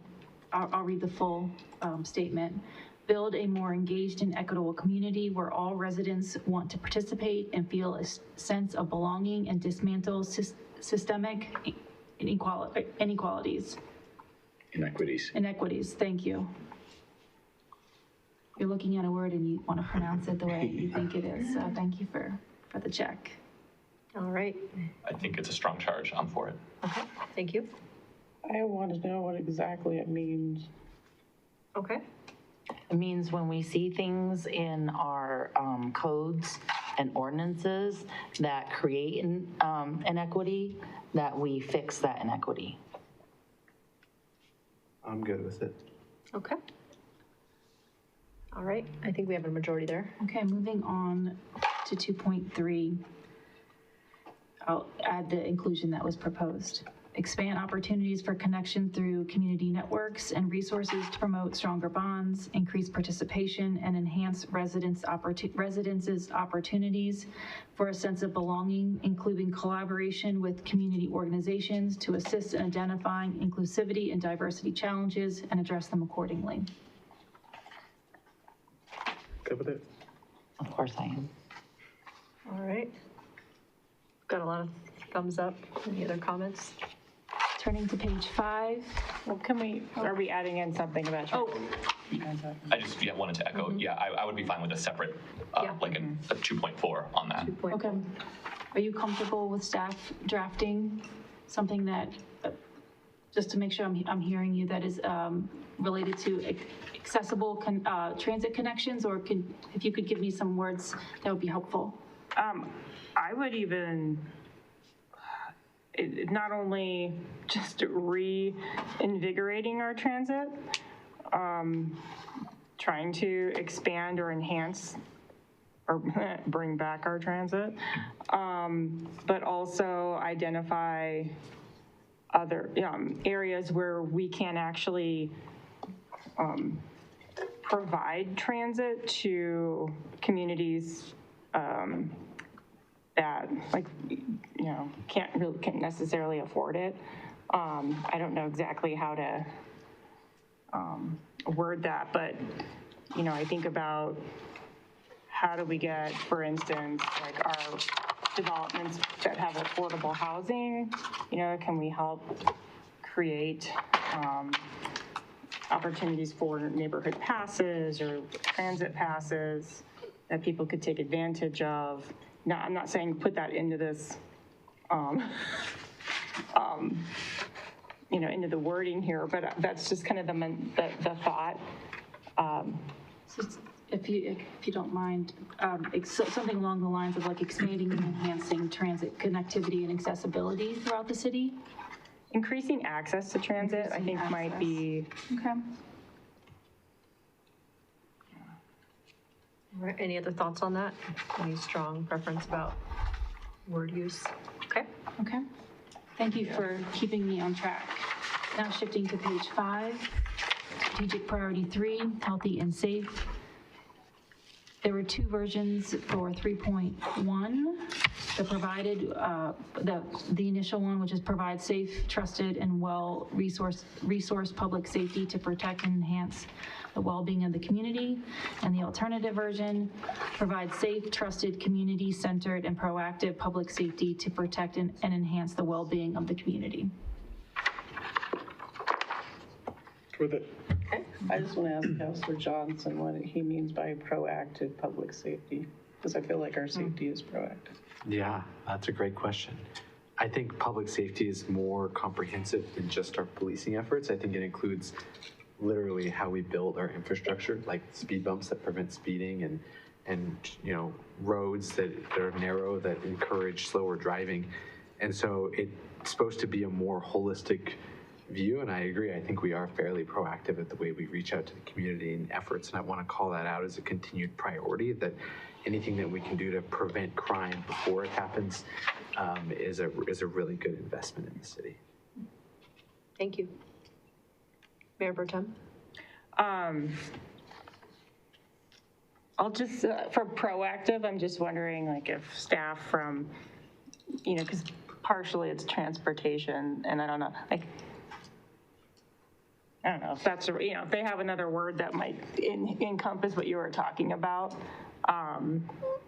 that would, because I think that's an important aspect of being able to tackle things. I just was wondering if it's, in their minds, included in that word. Do we need to add something?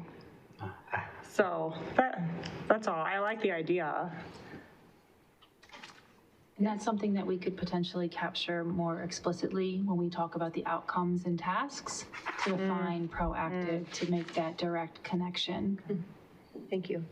But we're keeping the word proactive in this, right? If that is city council's direction. Yeah, I just, in listening to Councilor Johnson's words, I wonder if there is an additional word there, which is perhaps innovative. So provide safe, trusted, community-centered, proactive, and innovative public safety. Yeah, yeah, I like Kinda that into that. addition. That's good. Yeah. All right. We're like the adjective kings and queens here, man. Right above. Wordsmith Andrews on the duty. Moving on to strategic priority 4, vibrant and diverse economy, starting with the first 4.1. I'll let you take a moment to read both versions and see if there's a preference. Would you like me to read it out loud?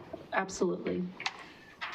So the alternative version is to expand economic opportunity by strengthening the local business environment and supporting access to essential neighborhood services such as childcare, grocery access, and other community-serving businesses.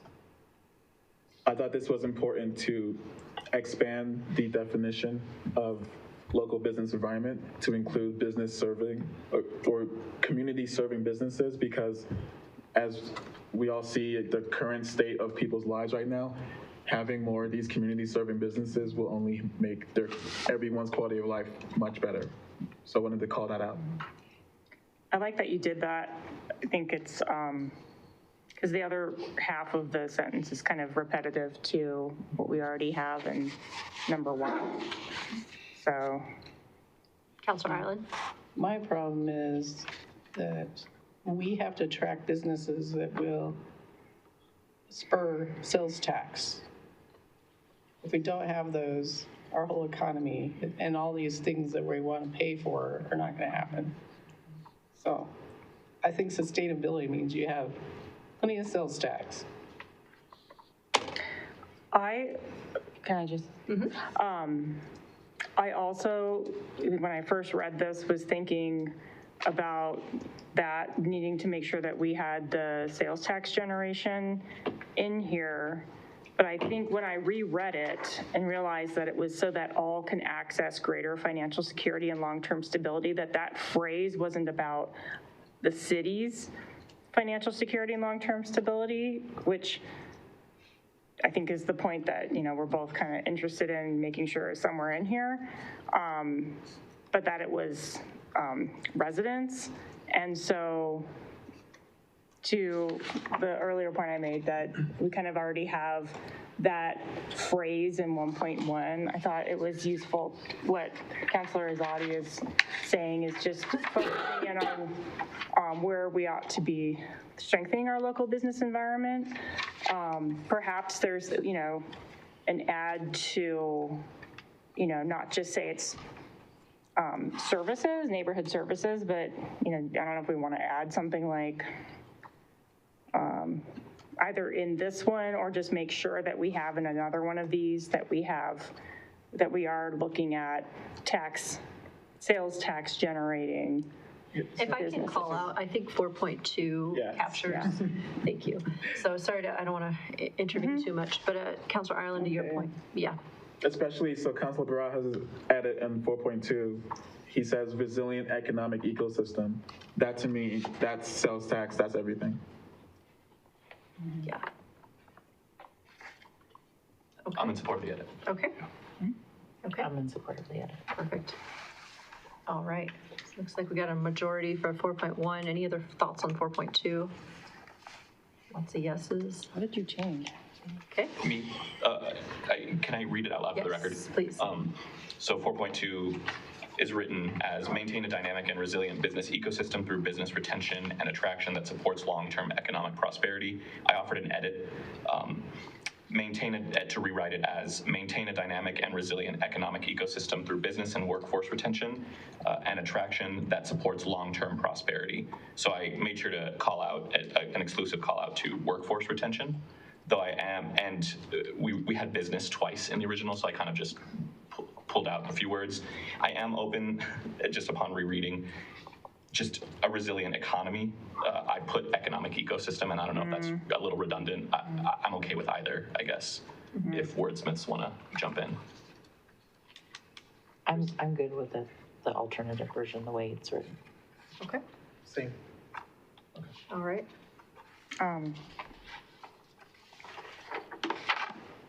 I could go for resilient. Oh, I see you have business though there. Okay. point. Okay. Cool. All good? Yeah. Okay. All right, thank you. So turning to page 6, our final strategic priority, resilient infrastructure. 5.1, there's an alternative version prepared. I will read that out loud.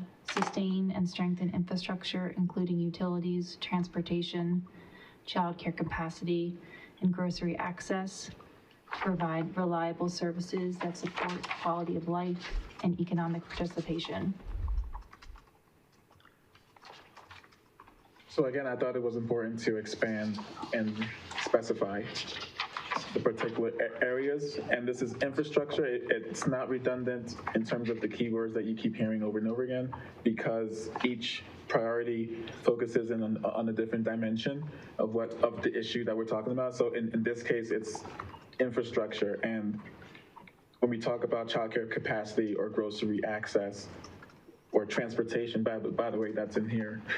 I don't know, Mayor Pro Tem, if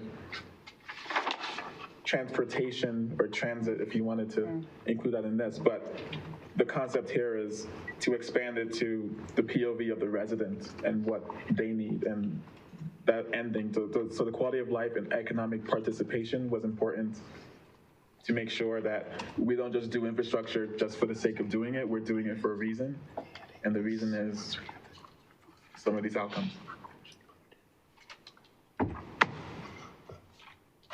Any other thoughts? And so, Councilor Hall. I was just going to say I like the alternate version. Okay. I'll provide my feedback on this one. I just, I like the specificity, that's a hard word, but I think that the goal of 5.1, maybe we add it instead of change it, because I don't want to lose the importance here. We need somewhere in here the importance of our infrastructure in regards to like our drinking water facility and our wastewater treatment plant and our roads and whatnot. So I feel like while we could say that the word infrastructure captures that, I don't want to lose the importance. I mean, that's our number one investment right now, is that new drinking water facility, and the many years we spent, developing and getting that done. So the word utilities, you could break that up and specify there, because utilities captures that, but you want it to be specified, you mean? Right. Like water, drinking water. Right. So you could replace that. And investing, I mean, these are, and I think it's easier for me to say so because I just did so many workshops on our, municipal bonds over large, long-term city investments, but those are really large investments that our city is committing to right now and they're kind of once in a generation. And so I feel like those should be broken up somewhat. The long, large-term, ongoing infrastructure needs somewhat broken up from the everyday ones, if that makes sense. I would second that. I feel like for me, the initial phrase or the initial one is talking about our infrastructure, and it's one of the only places where we're saying that it's enhancing our overall quality of life and kind of giving a nod to how infrastructure itself contributes to the public realm and to the experience of our community, and through design and through the specific, what we're including in it, whether, it's the quality of the water or it's the quality of the public realm. And so for me, I have a very physical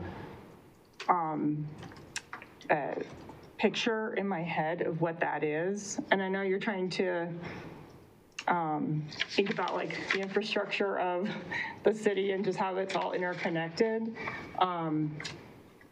And so, yeah, if we could split those out, because I feel like somewhere we need to be pretty explicit about like our infrastructure and how it should be designed and funded to improve quality of life in the physical realm. I'm okay with splitting it into a separate bullet. Mm-hmm. As long as that separate bullet, so I guess you're using the same words, right? Just split it into a 5.4. Because I do want to make sure that groceries and childcare is treated as infrastructure. It's just, to your point, it's not existing. So it's more about future-looking, building up or expanding those elements as infrastructure, but separate from the existing municipal courthouse water treatment plant. So it makes sense to make it a 5.4. Councilor Barajas? I just want to quickly name out loud. So yes, I support a 5.4. And as Councilor Zadi mentioned, kind of specifically around childcare being an infrastructure piece, I think often of like unpaid labor that particularly women in our society have to take on. I think let's kind of trailblaze right now with childcare as infrastructure, but I think it would behoove us as a body, particularly around staying in home, aging in place, to just think about like human care in general, whether it's those with disabilities, those who are aging. And I don't want to re-edit any of this right now, like on the fly, but I do think that as we continue to dive into this, we could consider that, holistic approach to it. So just to summarize, sorry, I just wanted to say that out loud for all of us to think of. Yeah. But also, I am in support of 5.4 and keeping 5.1 as original. Thank you. I like 5.1 original too. Okay. I think we have a majority for splitting that out, keeping 1 and adding 5.4. And just to make sure I'm on the same page and capturing the 5.4 would be something along the lines of developing and expanding future infrastructure, including utility, transportation, childcare capacity, grocery access to provide reliable service to support quality of life, to kind of separate out. The first one would somewhat stop, like would almost be like as is. And then the second one would be the alternative version, but focusing on future. And just keep the same wording as the second one, as the alternate. Just make Got it. So the first one will stay as, the 5.1 will stay as proposed, and then the alternative will become 5.4. Got it. Thank you. If you want to add in human services? I don't know the right words to use around it, and I'm also okay just not overextending staff right now on this, but maybe just staff can think of it, and we can think of it as a council too, as how best to approach it. Thank you for the clarity. 5.2, I'll read it for the addition at the end. Plan and invest for the future through infrastructure development to address and proactively support long-term community stability and connectivity. And I did have...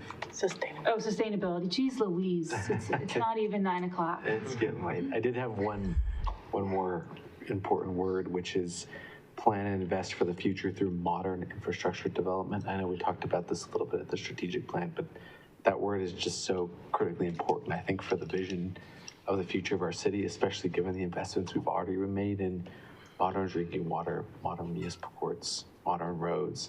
And I think that work should be uplifted and continued through the future investments that we make in our infrastructure. So I would advocate to add that word in addition to the 2 words I suggested at the end. Thank you. I'm sorry.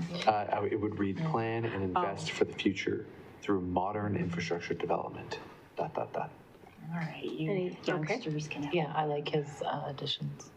Got a lot of guesses. Yep. I'm not a modern one. I think it needs to be affordable, all this infrastructure. Innovative, affordable. That's 5.3. Do you want to? Actually, Yeah, and I can go right into that if you like. Yeah. So the alternate version is develop infrastructure affordably and efficiently to accommodate future growth while protecting long-term household affordability and responsible use of public resources. I do like that one. Thank you. Just for you. Thank you. Okay. All right. Okay. And there's one that I think is missing. I think in Councilor Barajas, his email, he had one. Those, both of mine, I only had 2 on this thing. I had 2 for the column, outcomes. We'll get to which that. we'll get to. Yep. Yeah. So sorry. Thank you, Councilor. okay. But yeah, my other 2 additions were for the outcomes. Cool. Thank you. Okay, so if we are comfortable with what we've decided, our plan would be to clean this up, and then we would come back and add the new 2.4 regarding transit, and add the new 5.4. And then we would come back April, if the there's room within the agenda on April 27th for adoption, for a resolution to adopt the strategic plan, because it would be a potentially tough turnaround to have it by Monday the 13th, but the 27th, we could absolutely make that happen if you're comfortable with that approach. Okay. I don't see any objections. Okay, so we will work on that, and we'll work with City Attorney's Office. I do have Councilor one, not an objection, but a suggestion. So we have the task plan document. If we do the strategic plan on the 27th, we would have to do that task plan after that in May, and that we'd like to get that task plan done in April. Does that make sense? So do we have to wait for that before we can prioritize, or can we do that in parallel? So I think this is also kind of the combination of how this will build onto our next conversation regarding the budget. So the first element is we'll need to adopt the updated strategic plan. Our second element, the outcomes and tasks, that is a working document and not necessarily something that is adopted by City Council. And we would like to have you consider as a council to talk through it at the budget workshop, and we'll talk more about that at the in the next presentation, just to dedicate time to have you. We'll talk through it right now, and I'll show you the red line, and then have us during that budget workshop actually prioritize and have agreement within City Council of what needs to be part of the budget process. Okay, and I can hold my questions till I see the plan. Okay, so this is homework. This is building on, again, thank you very much for your review and your feedback. This is the working tactical. Is it 2 pages? It's front and back. I couldn't, when we had some additions, I couldn't fit it all on one unless it was like 8-point font, and I couldn't do it. It was too small for me to read. So I just flipped it, there's a front and a back. So on one side, you'll see the new ideas or ideas to explore. And on the other side, you'll see the ideas that are already in progress. Wow, cool. The red, similar to the strategic plan, shows the additions or rewording, wordsmithing of those outcomes and tasks for future prioritization. So what we would ask is if take another moment, not necessarily at this moment, but take some more time and see if we've captured those elements. And then what we would like to propose, and we'll speak more to it when we go to the budget update, is when we have our Saturday workshop, is to really focus a session on what the priorities that we would like to make sure that are built into the 2027 budget process. And so when would you like us to have this completed by? Would it be realistic to have responses or feedback shared? I'm not sure, City Manager Andrews, if there's by the 20th of April.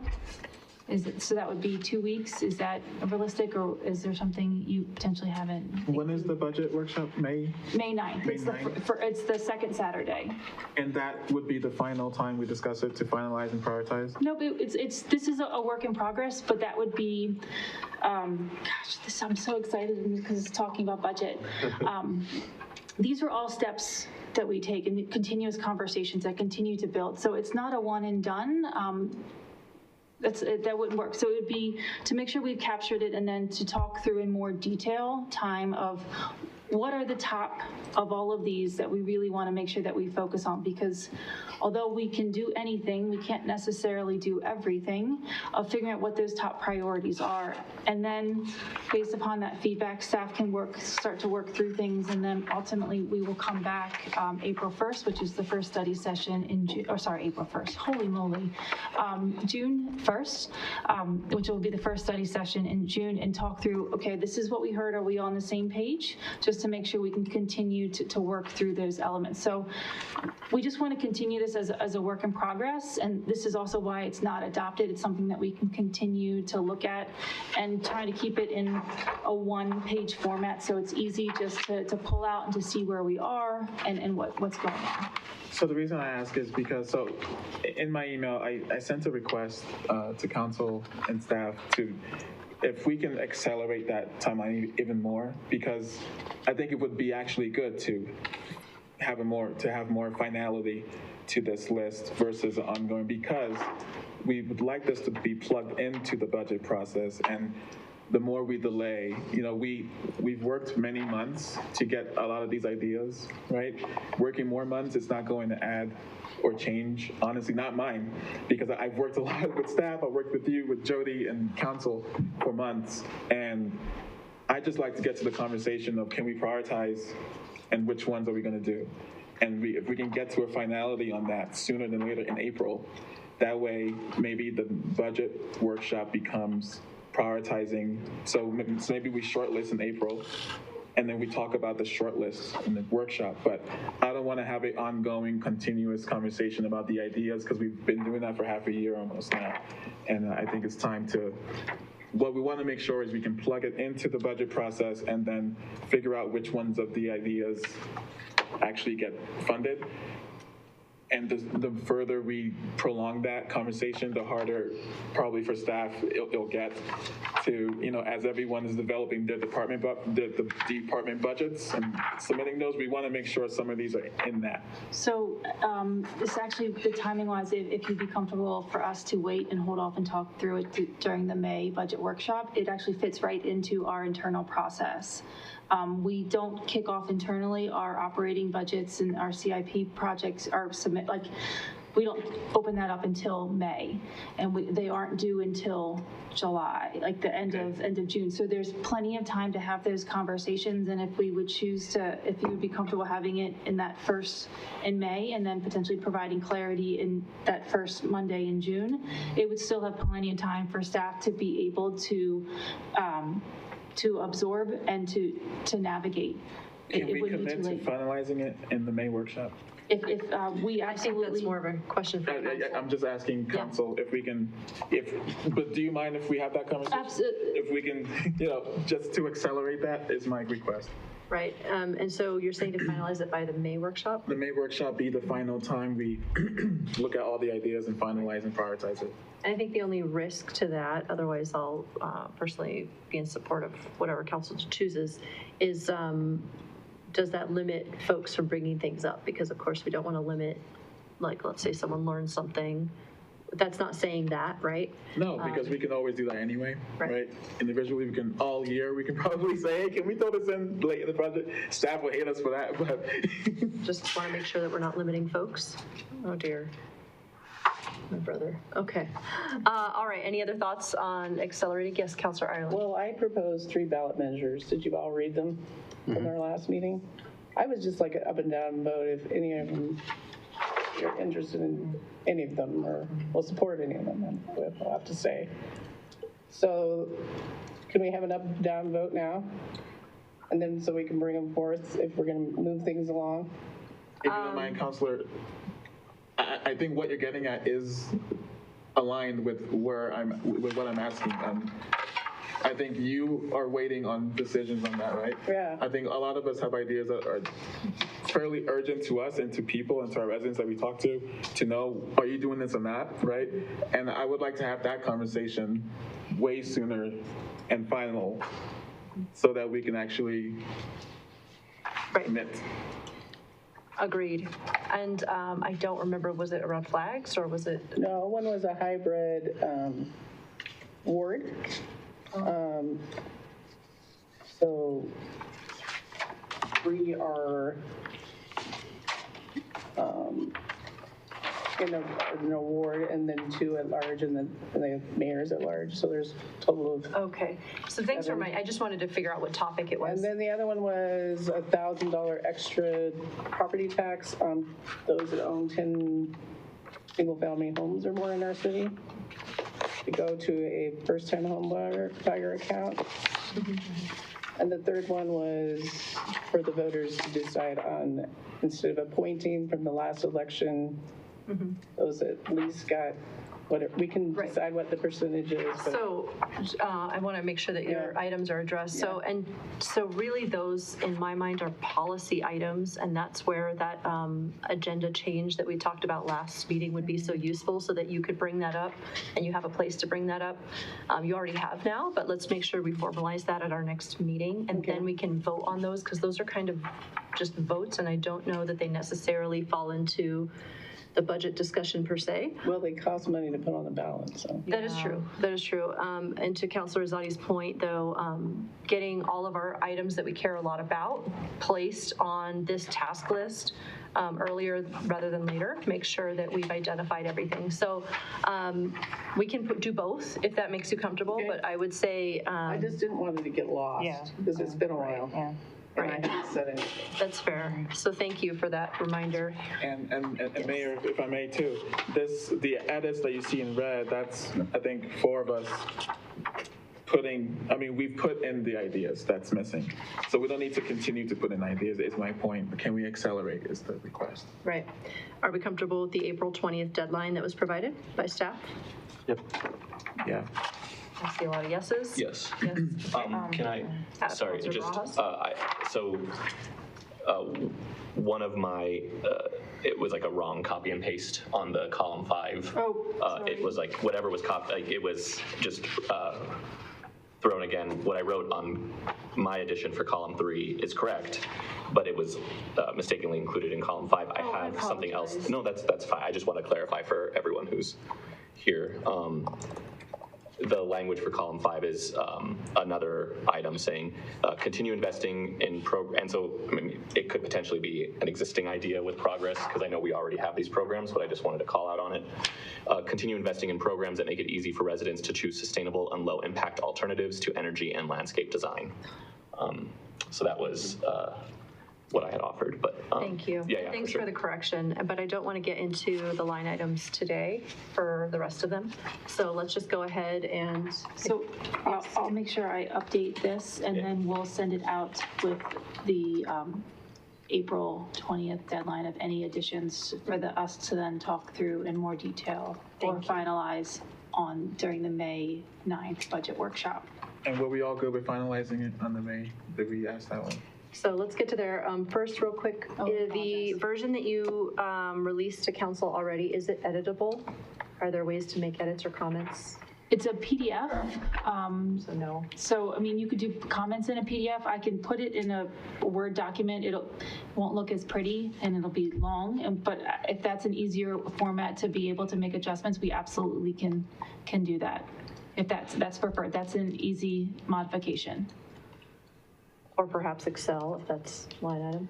May I just perhaps call on City Attorney? I think it may be better if you have any additional changes or edits to this, to communicate those directly to, in this case, Erin, one-on-one. She will compile and put them into the document, and that will avoid any risk that you're getting into policy debates with each other. And even a shared document, I think, starts to present that possible risk. And I think logistically, it would also make sense to have a single point of contact identified for proposed edits. That way they can all make it into a document for council's consideration. Okay, thank you. Mayor Pro Tem. Can I get some clarity on these ideas versus what we might bring up for the budget timeframe? Because I had a couple of ideas I wanted to add into budget. I'm confused over what seems like a crossover. I have a clarifying suggestion to build on this conversation. This will be 2 steps. The first step and finalizing step will be to make for each of you to make sure this list is complete. And staff has broken it into that in progress, which means that this is already in effect included in our budget and resourcing plan. Or plans, and then the back page with a lot of red on it and the the looking glass and new ideas to be explored. These are the items that so far that you have raised that are not currently included in our work plan or resourcing or budget plans. So my suggestion would be that you make sure that this list is complete by April 20th by communicating directly to Aaron. That will then be compiled by Aaron into a final version of this on April 21st. That will feed into the budget process, and the clarifying suggestion I have is that we actually do carve out a part of that day to go through one at a time these and have City Council weigh in as a body as to whether this is to be pursued as a priority for inclusion in the budget. That doesn't mean that day that it gets funded. It means that staff will report back to include it as an option for funding. So in the case of Councilor Ireland's ballot measure suggestions, Councilor Ireland, those are already in this list for you. Under the second column, you'll see new ideas to be executed. I saw that. Yeah. I just didn't know when I got to have an up or down whether we want to go forward with it. So in this case, that would be on the 9th that we would then, my suggestion would be we work through this list with you, and for anything that we'll seek whether there's a majority support of the body for us to continue to advance this through the budget process. And again, so that then means it is in the budget process. Staff can analyze it against our operating budget and our other needs and provide you with how could this be done within existing resources. Do we need another $15,000 for a consultant? Whatever that would be, we would tell you at that point. You would tell us whether it's a priority to pursue. There may be one or two items in the list that you tell us on May 9th is a priority to pursue that might be out of reach for the 2027 budget for if it has a large capital cost, for example. Let's say it exceeds our ability to fund with capital, or you would need to make a decision to remove a capital expenditure elsewhere in the budget in order to achieve that. That would all come through the budget process, but I think on the 9th you could give us direction on each initiative. That would, the final thing I would say is that would allow the council as a body to winnow this list down to those things that the body supports moving forward with. Mayor Pro Tem, are we therefore ranking these? I'm trying to figure out like how, because that's a priority. How are we saying what's a priority versus more of a priority versus? I think that the first step will be for the body of council to indicate that the city council would want to continue to pursue this, but not necessarily prioritize it that day. I think that will almost be impossible to do because the list is so large. But we would want to go in with a list of X items and come out at the end of the day that X minus 5 of those are approved by the body to move forward through the budget process for further evaluation and inclusion. That would then allow a prioritization later based, because we will not be able to cost all these out by May 9th for you. Yeah. And so that will, and I believe in listening to you, that it's difficult for you to make decisions on final prioritization if you don't have that key element in front of you, which is what's this going to cost us? In addition to, does it need additional staff? How fast could it be implemented, right? There might be an answer to how fast it could be implemented. Well, this will take 18 months to lift up a program because we have to change regulations or something. And so you'll want to have all those elements in front of you, I think, before you make your final prioritization as part of the budget. So goal for May 9th is ensuring that the task list is complete and that we all agree that every item should be on there. Make sense? No, I thought that was April 20th. No, April 20th is getting all of our thoughts on there, all of your thoughts, all of everyone's thoughts, and then May 9th, staff will help us go through line item by line item, and if there's a majority vote on that line item, then staff will pursue it. Okay, that's different what you said. So May 9th being what? Prioritization, right? No, prioritization will come later, and that will come, we don't know when quite yet. We just want to make sure that those items that council have all agreed, majority of council have agreed will remain on there are on there. Well, that's a prioritization process. It's just not all the way, right? So we're prioritizing by voting on the ones we want to keep, I'm just following on right? city manager. Is that, I just want clarity on the plan. April 20th, make sure that this list is complete from your individual perspectives. That will then move into the May 9th study session, where as a body, you will tell us for each of those in the list, this is worth, we want as a body for this item to move forward through the budget process. For further evaluation. Correct. At which point, in the budget process, you would then be advised as, staff would analyze it then and say, this is the staffing cost or monetary cost impacts and the potential timeline to implement. At that point, later and deeper in the budget process, City Council would then say, that is a line item we want to go ahead with. We understand the cost, we understand the timeline, we understand the resourcing impacts, move forward. So it's in effect it's a two-step prioritization. We want you to drop these three. We don't support these as a body. All the others move forward through the budget process, at which point you will decide based on the factors that you will use in the budget process. Perfect. And that's the June 9th? Is that the June 1st? The June 1? We're blurring all of our lines tonight, and I love it.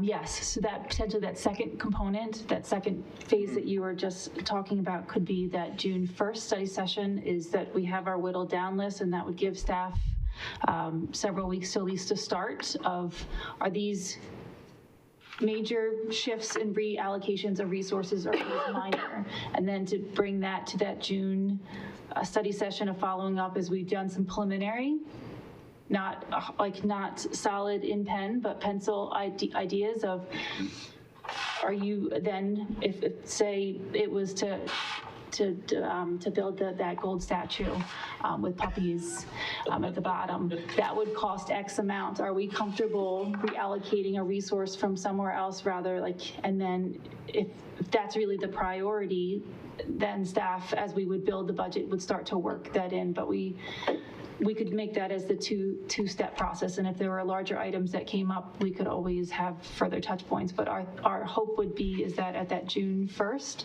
we would have a good idea of the priorities of City Council to build into the budget, and then as we go through. Is that June 1st or the May 9th? At the end of May 9th, you'll have the trimmed down version. So at the end of the May 9th, we'll have a trimmed down version, and then staff will do some preliminary work and kind of have some ideas and potentially talk through those on that June 1st of, this is kind of what we're thinking. This is a significant reallocation of resources and potentially focusing here versus there. Are we comfortable with that shift?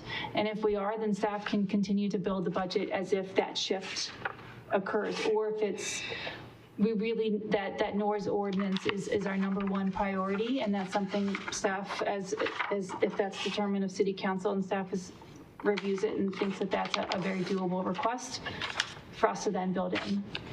But that would start to try and continue to whittle it down so then we could build the budget around those priorities. Thank you. And Mayor, may I add to make sure that we've addressed Mayor Pro Tem's question about the difference between this list and the budget process. Recall, this list is driven by your strategic plan work and shifts that likely indicates shifts that you would like to see that are reflected because of the work you have done on the strategic plan. The budget process will pick up everything else, right? So for example, if Mayor Pro Tem wanted to advance the city taking over and rebuilding all bus stops in the city, for example, to be a certain design, that would likely want to be on this list and reflect accessibility and connectivity. But if you simply wanted to amend or modify slightly something that's in the budget, that would be probably in the budget process. So I would think of it as a shift or a new or a buckling in or doubling in on a strategic plan priority that you want to see doesn't get lost in the budget process or gets included in the budget process. Specifically those items that your colleagues will want to weigh in on as to whether this is something the city will move forward with this year. Does that make sense? That was a lot. Okay. I don't see any further questions at this time, so thank you. Much appreciated. Thank you for outlining the dates. Thank you so much. No problem. But you're stuck with me for the next presentation. I was going to say, I have a feeling that we are leading you right into the budget development presentation, so thank you. Do we need to wiggle a little bit? We've been in our seats for a long time. Wiggle all the way to the restroom. Okay, we will take a 5, and we'll see everybody back at 8:55. She says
set? Do we have everybody? I'm gonna stand. Who's missing?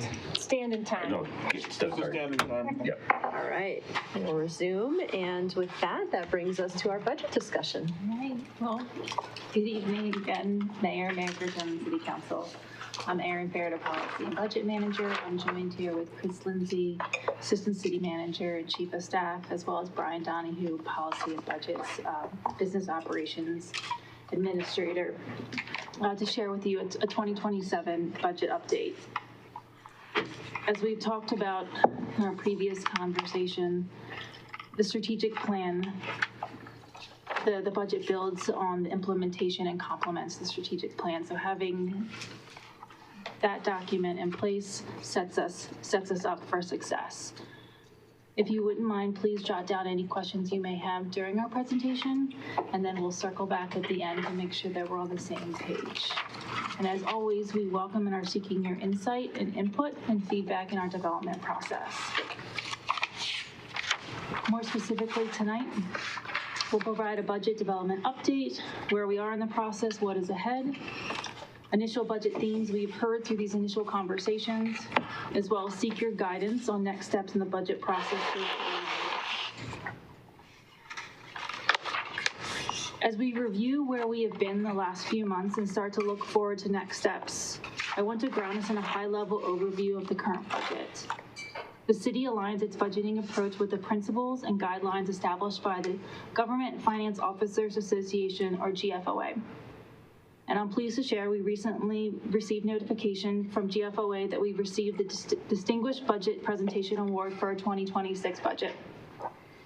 The 2026 budget is a lean, balanced budget, meaning lean, efficient, and aligned with our community's needs.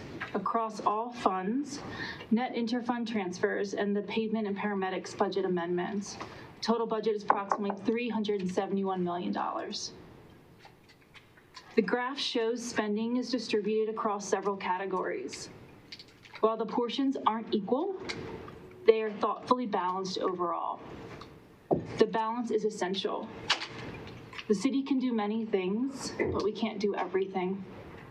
Maintaining a balanced budget ensures decisions are aligned with resource priorities as outlined in the strategic plan and guiding principles.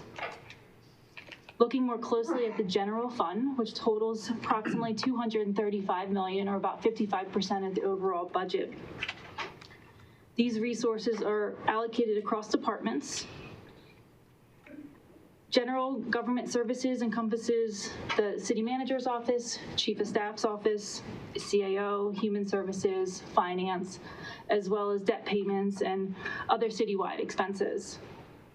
As with the overall budget, allocation shifts each year to reflect changing priorities within projected revenues within these categories, as we shared previously. These regular discussions and check-ins, such as tonight's, ensure the 2027 budget stays aligned with strategic priorities, responds to community needs, and remains balanced with available resources. Over the past several weeks, we've focused on building a strong foundation to develop the budget. This has included presentations on best budget practices, department priorities, and the strategic plan workshop combined with utility affordability efforts, including the utility affordability listening sessions and the creation of the water task force. Now we are starting to pivot towards developing the budget. Tonight is another step in this workflow to develop a collaborative budget. The goal for tonight is to make sure staff and city council are aligned on the initial budget themes that we've heard. Each discussion will build on the previous one, giving us the opportunity to confirm, refine, and adjust along the way, setting us up for success as we enter the core budget development work this summer. From the best practices presentations, the budget priority discussions, strategic plan workshop, and the utility affordability efforts, 4 themes emerged: accountability, affordability, opportunity, and connectivity. These 4 themes align with the 5 strategic priorities, acting as overarching concepts that connect and reinforce the intent of the strategic plan.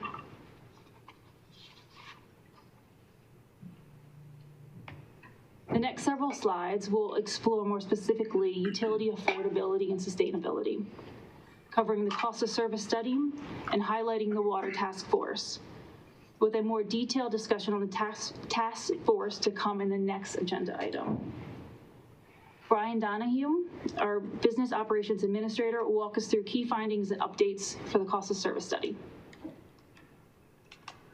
Good evening, Mayor, Mayor Pro Tem, and City Council. My name is Brian Donahue, and I'm the project manager for the current cost of service study. The city is partnering with Raftellus Financial, a trusted resource in this industry, to help complete this study. During these next few slides, I will introduce the study to you, talk about why the city conducts such a study, and help define study goals and outcomes. Go back one slide. Rehearse this in the No worries. This first slide speaks to the 4 main elements of a cost of service study. These elements consist of building a financial plan, which determines how much money the utilities need to serve the community. The next element is an analysis of customer classes, how customer classes are defined, and the cost to serve each class. The next piece is the rate design and ensuring affordability and fairness to our ratepayers.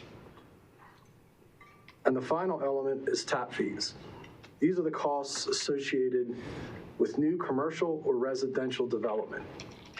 As I move through the presentation, I will describe these elements a bit further.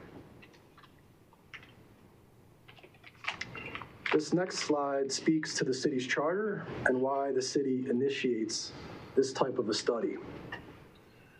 Charter section 14.4 rates authorizes City Council to set reasonable rates and other charges for utility services without discrimination and without free service. In Charter section 14.6, utility finances, this describes the need for rates and charges for utility services meet all operating costs of the utility.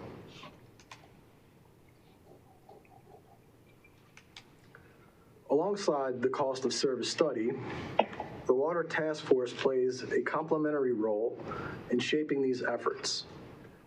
The task force serves as an integral part of the process by engaging the community to gather input on rate structures, customer impacts, and affordability, which it uses to develop thoughtful recommendations for City Council. Director Knippel will speak to the Water Task Force in more detail in the next agenda item.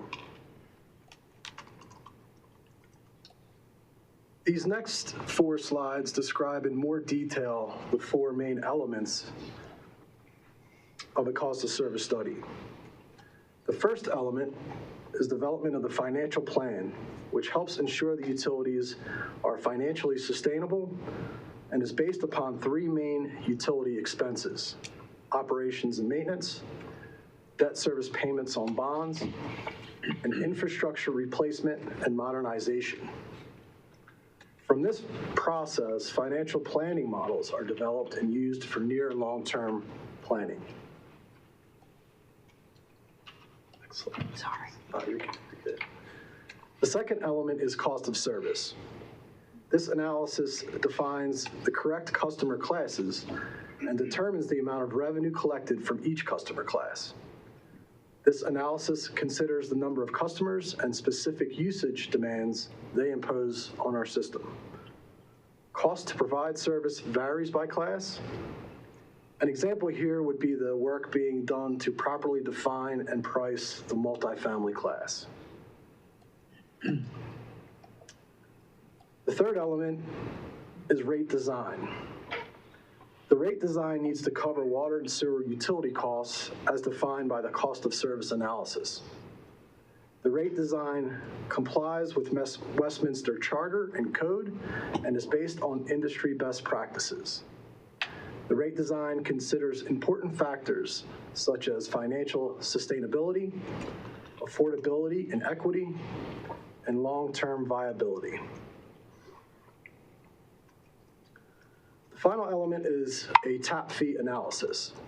Tap fees are the secondary source of revenue for the water and sewer utilities and are one-time fees to cover the costs of water and sewer connections for new commercial and residential development. This analysis determines the pricing for tapping into the city's utility systems. This final slide helps provide City Council and the community with a timeline and schedule for the cost of service study. The main components of the study will be conducted during the spring and early summer of this year, rate design and recommendations during the summer, within the budget process, and the final reports delivered in the fall of this year. Thank you. Thank you. We've reviewed the 2027 budget process, where we've been. We've explored the initial themes and took a closer look at utility affordability. Now we're looking for guidance from you on next steps as we prepare for the April 22nd budget town hall and the May 9th budget workshop, which we've already dabbled in a little bit. So let's start with the budget town hall. The four themes that we shared: accountability, affordability, opportunity, and connectivity.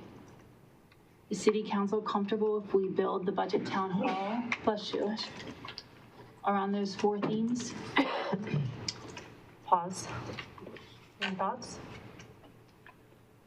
Okay. Thank you.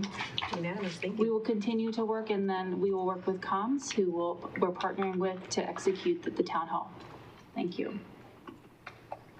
As we've already started talking about with the strategic plan update, we have our May 9th budget workshop, which is a Saturday workshop. So we have a little bit more time dedicated towards the budget. We would like to get confirmation, if you are comfortable, if we at least have these 3 sessions in addition to a budget process update, where our revenue projections, things along that line, just build that foundation of where we are in the budget process and where we'll go. The first session we would like to hold is a follow-up and continuation of this conversation with the cost of service study, including utility rate financial modeling. The second would be reviewing the roadway improvement fee. And the third would be what we talked about during the strategic plan update, is to prioritize the strategic plan outcomes within the budget, moving us to the next step in our process. Question? Mm-hmm. What is the desired outcome of the first bullet, the cost of service session? To keep City Council involved, and if there's any questions or concerns, as well as to showcase the utility rate financial modeling, so City Council is aware. So it's more like inform? Mm-hmm. Okay. Councilor Hawk?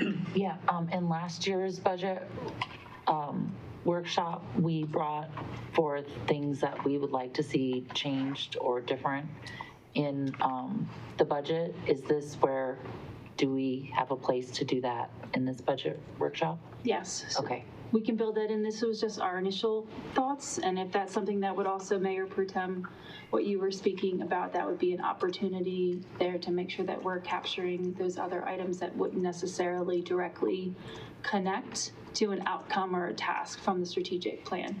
So we can include that as a session or an opportunity to make sure we have that discussion and conversation. Any other questions? Okay.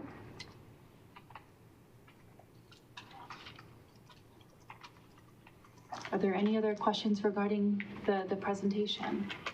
Councilor Barajas? Yeah, could I just request the CMO's office send us a calendar invite for the budget town hall on the 22nd?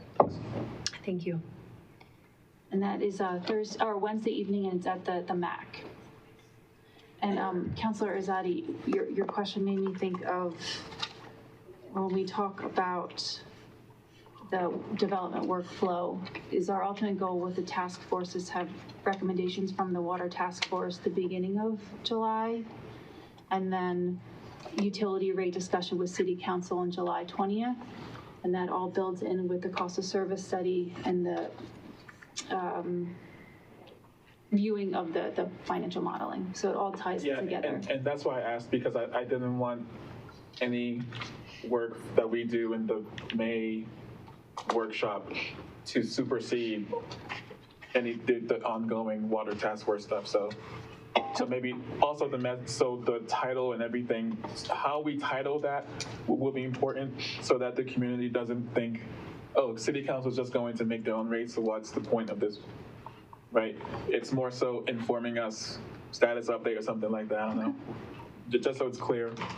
I appreciate that feedback, because we absolutely want to be collaborative and not in front of, which is why we wanted to have specifically call out the cost of service study, so that it was informing city council of where we're going, rather than just handing a plan to you, which doesn't necessarily feel good when you're not a part of it or understand the process. Thank you. Any other questions? Okay, thank you. We will confirm the April 22nd and May 9th. Thank you very much for your time, and have a great evening. I'll just say, I haven't congratulated yet, but congratulations on yet again the financial awards. That's great to hear. Well done. It's pretty sad that I'm excited about it, but I am. It's good. Not sad at all. Yeah. We have the right people. Thank you very much for your time, and have a great evening. Thank you. Thanks, Aaron. Thanks, Brian. Okay, we will now move on to the selection of the water affordability to every resident task force members. City Manager Andrews, would you like to introduce the staff? Thank you, Mayor. I'm going to call on Public Works and Utilities Director Paul Knippel. Turn it over to Paul. He's done some great work on this, reflecting council's direction, and I think it's going to be a good discussion tonight. Thank you, Jody. Good evening, Mayor Pro Tem, and members of the council. I'm here tonight. I don't have a presentation, just to receive your selections from each of you as a resident to participate on the task force. I believe we had 15 applications, and we've sent that to you. And I've got a list of all of the names right here. So I'm perfect. Here to receive those. To kick us off, why don't we start off with the two staff member selections, just to get the conversation started and get an idea of who they are and why they were selected, so that we have an understanding. Okay, so we've got two. One is Dana Ashley Ohm. She's the Director of Real Estate and Development, Chief Real Estate and Development Officer for Foothills Regional Housing Authority, and we've selected that entity as a business owner. They own 25 properties and have employment within the city, and they've shown interest in the past in water rates. And the second pick would be Mr. Craig Russell, who is a property manager. So I believe that it was a business and a property manager were the two types that council asked us to pick.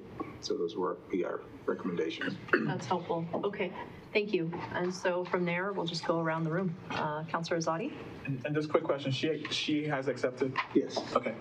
Because I know there was some pending, she was pending for a bit, but she's... We had, yes, we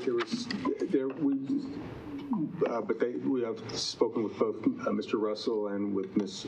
Ashley Ohm, and they've both accepted. My selection is Mavissa Garcia. Thank you. Okay, Councilor Hott? Emily Brooks. Thank you. I'm writing these down so I can help eliminate my own. Councilor Barajas? Yeah, this one's tough. Doug Hall. Okay, thank you. Sandy Pospisil. Thank you. Councilor Johnson? Debbie Fisher. Okay.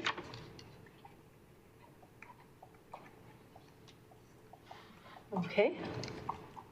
I'm remembering his name from, it's Kevin Kinnear. Did I say it right? Kinnear, maybe? Kinnear? Yeah, Kevin Kinnear. That was my choice, so well done. Okay. One moment. I think I'm going to go ahead and, I think it was Michael Washburn was the other, isn't there a Michael Washburn? Yes, there is a Michael Washburn. Okay.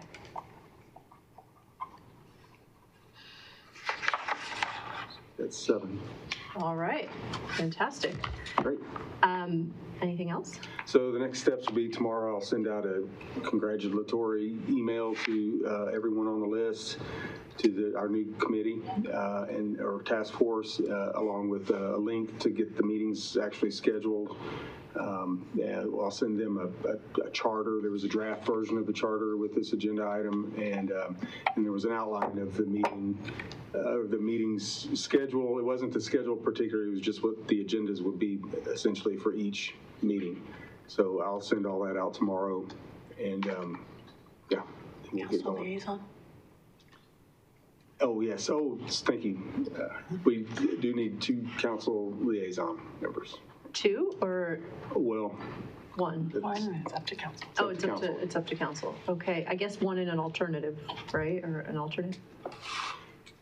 Okay, it's up to council. So, understood. So I'm assuming Councilor Zadi, since seeing as this is, you know, your baby, that you'd be interested. My tiny baby. Yeah. I would like to be considered to be the liaison for task force. Okay. Is there anyone, Councilor Ireland, you would also like to be considered? Yes. I think that's fair.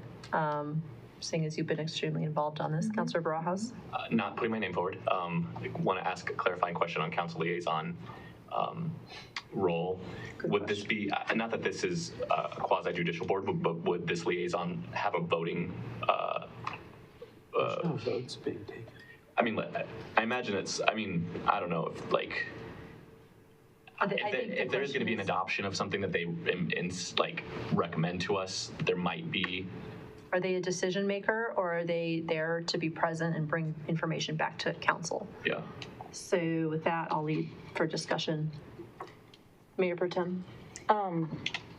One thing, I mean, I would suggest both Councilor Azadi and Councilor Ireland, just out of their level of interest and commitment to this topic.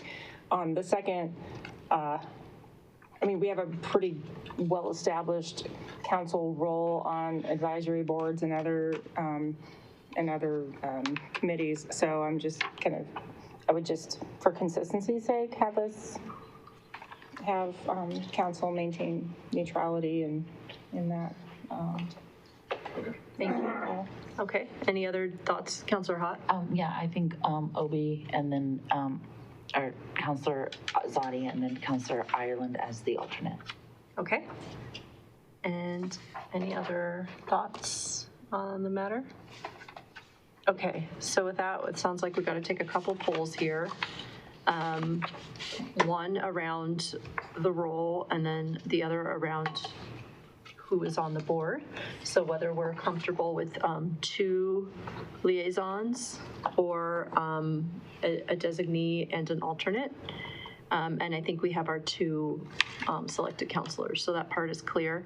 And then, you know, whether they're a voting role or maintain neutrality. So the first one, I'll just go around and say, would you prefer liaison and alternate or 2 liaisons? And I'll let us think about that for a second, I guess. Councilor Azadi, do you have a thought there? Well, Councilor Ireland and I should probably go last, as we are the. Okay. We're 2 involved. Okay. I'm curious what the rest of you think first. Okay. And Councilor Hott, I heard you. Liaison and alternate. Okay. Do you have comments or something? Yeah, I would. Councilor Johnson. I prefer 2 liaisons, but as the traditional kind of non-voting advisory members, because then it doesn't matter how many liaisons we have since they're just all advisory. Right. Okay. Any other, are you ready? Yeah, I don't know if we should vote on then the nature. Well, I was going to separate them, but seeing as Councilor Johnson gave both, that's fine. Okay. I mean, I would say a fan of the established nature of it and like dual roles, like however many liaisons want to be on it, I guess. Understood. Yeah. Okay. Same. Okay. And as for myself, I agree about the neutrality of the accountability. I'm going to also advocate for the dual role, seeing as the nature of them has been on so long. So that's for there. I don't know if, Councilor Azadi? Yeah, so I would definitely advocate for the neutrality and non-voting role. I think it's important that Councilor Island and I know the responsibilities that we have in that committee is not to be directive or prescriptive or to even speak up honestly. It's to listen to the community and not get involved. So that's my goal of making sure that we hear more than we talk. And I think Councilor Island probably shares the same. So neutrality makes the most sense for that, and a dual role makes the most sense for that. Councilor Ireland, do you have any other thoughts? I'm for 2 liaisons and neutrality and bring back our information, right? That we learned. Yes, Yeah. yes. Bring back, okay, thank you. Okay, any other questions? Fantastic, thank you. This is really Mayor, exciting. sorry. Yes. I just wanted to offer, I'm open to feedback, given the new nature of this role and kind of like how it's or new nature of this task force, and I don't know if it behooves us to do a check-in just on protocol, like if all the things that we've established are working. I don't know if we should schedule that in or if it should just be if the liaison wants to bring it up. I don't know. I want to at least try to attend to potential feedback. I appreciate that thought, and I'll let staff follow up. But I'll just offer that in, I think, my first year alone, we had, I think, 2 or 3 new citizen advisory teams. Okay. And this is kind of they pop up for a few months, and it's not an unusual nature of us to create them. And I don't want to get too administrative in that process, or we might not get things done. So that's my own feedback, but I'll let staff chime in on what we think here. Do we need to check in on whether things are working or to revise the rules as we go? Mayor, thank you. And Councilor Bras, thank you for the question. Deputy Opie, just remind us what's in the current draft, which is actually, there is a report out element included. So our plan is that after each meeting, there would be a report back to City Council from Paul to share with the council what happened at the last meeting and what's planned for the next meeting. And obviously the council liaisons can add or expand upon that report out, but trying to make sure we're communicating with the community as well so that they know what's happening in those sessions. And the thinking there was to not administratively burden the liaisons. You would have the opportunity to provide insight into the workings of the committee and insight to your colleagues, and Paul will take care of the administrative report out from that meeting, what was discussed, what was covered, and then the determined agenda for the next meeting to alleviate the liaisons of that role and have you be able to focus on policy updates and insights and that sort of thing, if that's helpful. Thank you. Okay, thank you. With that, thank you very much for making this happen. Appreciate it. Yep. Mayor, could I add on the task force, staff is energized and excited about this. This is a new idea, and thank Councilor Azadi for bringing it in and City Council for providing the leadership to get us to this point. Paul and the clerk's office, and a shout out to Abby Fitch, interviewed each applicant personally to make sure that was done and done in a way that is most helpful. And then I would add, councilor selections are fantastic. This was a strong pool, and I want to shout out to those folks who put in for this role. There are many familiar names on this list of people who have a lot to offer the city, who have already offered a lot, and this structure provides them the opportunity to really get into some future shaping for us. And so I wanted to shout out to the applicants and thank them for their interest in offering what they've offered to do for us. Thank you. And Mr. Andrews, just to build off of that, so thank you. I was going to follow up in the morning if it would be possible to send a thank you letter to each of the candidates. And so it sounds like obviously we're going to be sending out a thank you or congratulations, but just all of them. Yes, they should each get something. Appreciate that. So Paul, maybe let's modify that procedure. If council is willing, we will have those thank yous drafted up, and it can come from the mayor of the city of Westminster, which would be really an honor for the recipients. Just let them know that their time is very valued. I have a question. These are public meetings, right? It'll be open to the public. So people can come and sit in the audience? Correct. Okay, but they'll be subject to the rules of decorum as we usually have. So the facilitator will definitely, just in case, if we get rowdy folks coming in and interrupting the meeting, we want to make sure that the facilitator is sufficiently, empowered to shut that down, just so we don't distract from the goal. Thank you. Councilor Hott? Will these be live streamed? No. Okay. Okay. So attendees will have to show up, but the meetings will be posted on our calendar as all initiatives and boards are, right? So, okay, perfect. Thank you. Probably later this week we'll land on it. We're going to poll the selection, the committee, and see what the best times are that most people can attend. Understood. Dates and times. All right. Thank you so much. Appreciate it. Okay, with that, this concludes the regular City Council study session. Before we convene as the Westminster Economic Development Authority, City Attorney, will you please read the titles of the executive sessions into the record? And as a reminder, we took a poll earlier to not go into the second, so we will do that round robin, and then we'll vote to not. If you still agree that that is the choice, that you'll vote to not go into that one. And then we'll poll council to see if we're willing to go into exec session after WIDA. Thank you, Mayor. And with regard to the second title, as council was unanimous in its direction to not consider the second title, it might be just acceptable if council wants to just vote the first title. That's really the one I think that council wants to have. And the first title of the first exec session that was proposed for Westminster City Council tonight is an executive session for the purpose of discussing strategy and progress on negotiating an intergovernmental agreement between the city and Highland Hills Park and Recreation District pursuant to Colorado Revised Statute 246-402 4E1 and Section 111.3C7 of the Westminster Municipal Code. Thank you. With that, I will go around and say whether you'd like to go into exec session. Yes. Yes. Yes. Yes. Yep. Well, yes. Yes. Thank you. Thank you, Mayor. And council, once you've convened as WIDA and concluded your WIDA agenda, I'd suggest you might have that exec session that you just voted sort of at your end of your meeting, your final exec session for the night. Thank you. And with that, that concludes our study session. It is 9:29. We will now meet as the Westminster Economic Development Authority. Okay. We now open up at 9:30 as the Westminster Economic Development Authority, and welcome.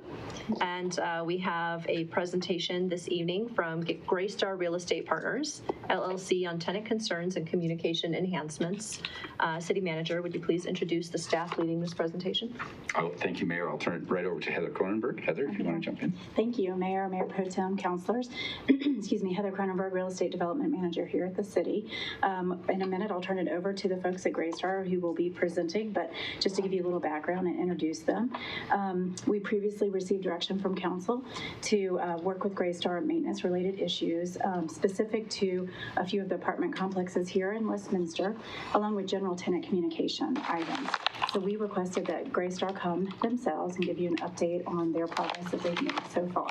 So the members of the team of Greystar that are going to come up here: Nick Whitaker, Managing Director, Development; Kelly Kane, Director, Development; Amy Sanders, Resident Advocate at Greystar; and then we've got Nick Batchelder with CRNL and Associates. So with that, I will turn it over to them.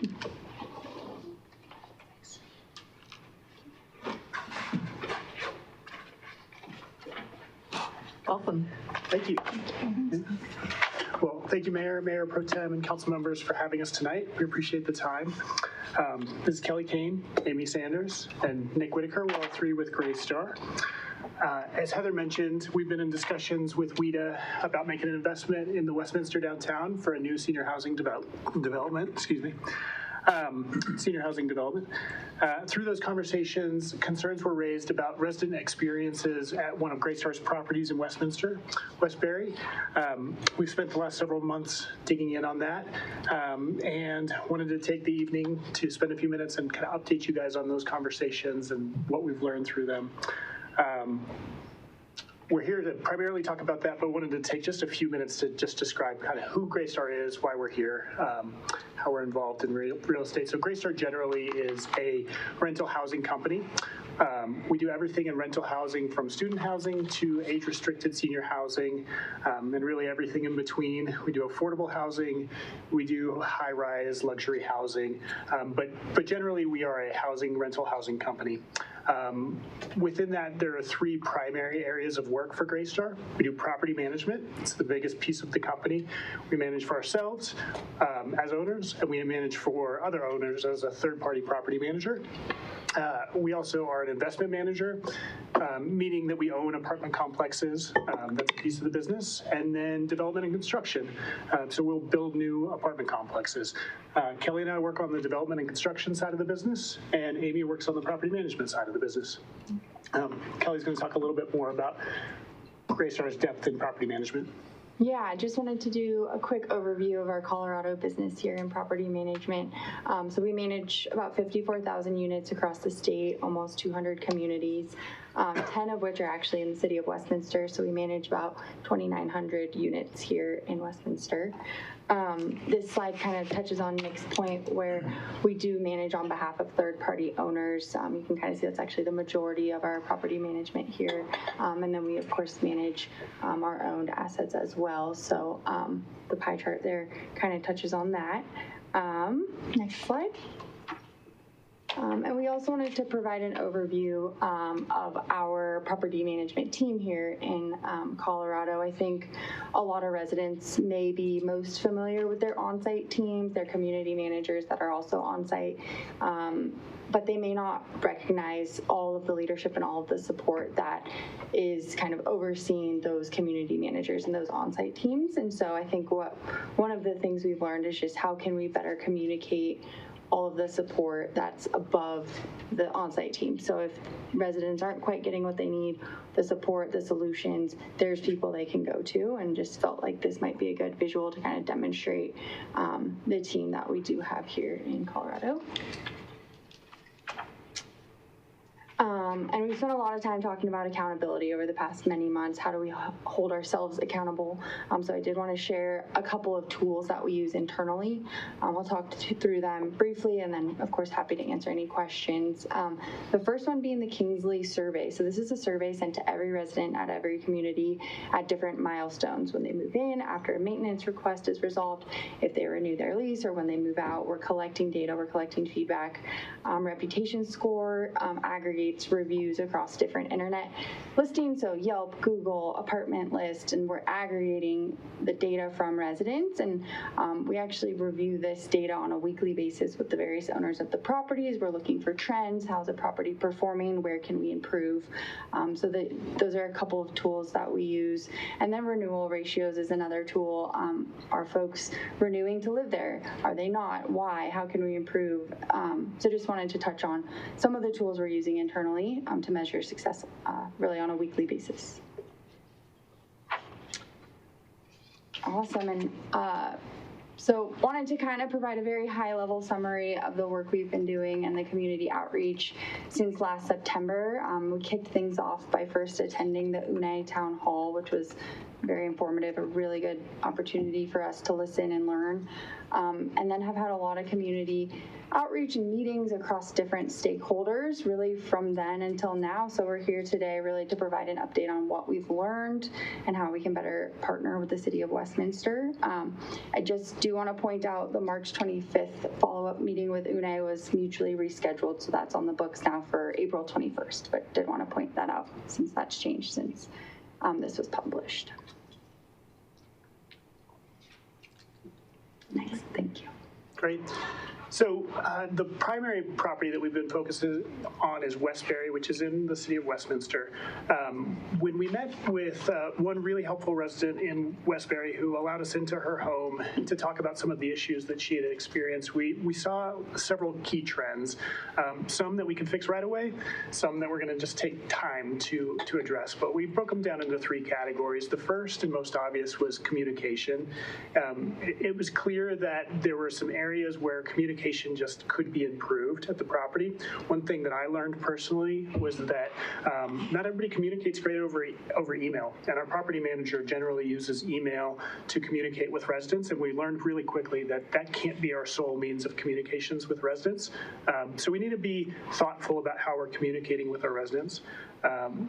Another just key area is that our residents oftentimes need another layer of oversight that they can talk to beyond the on-site property manager.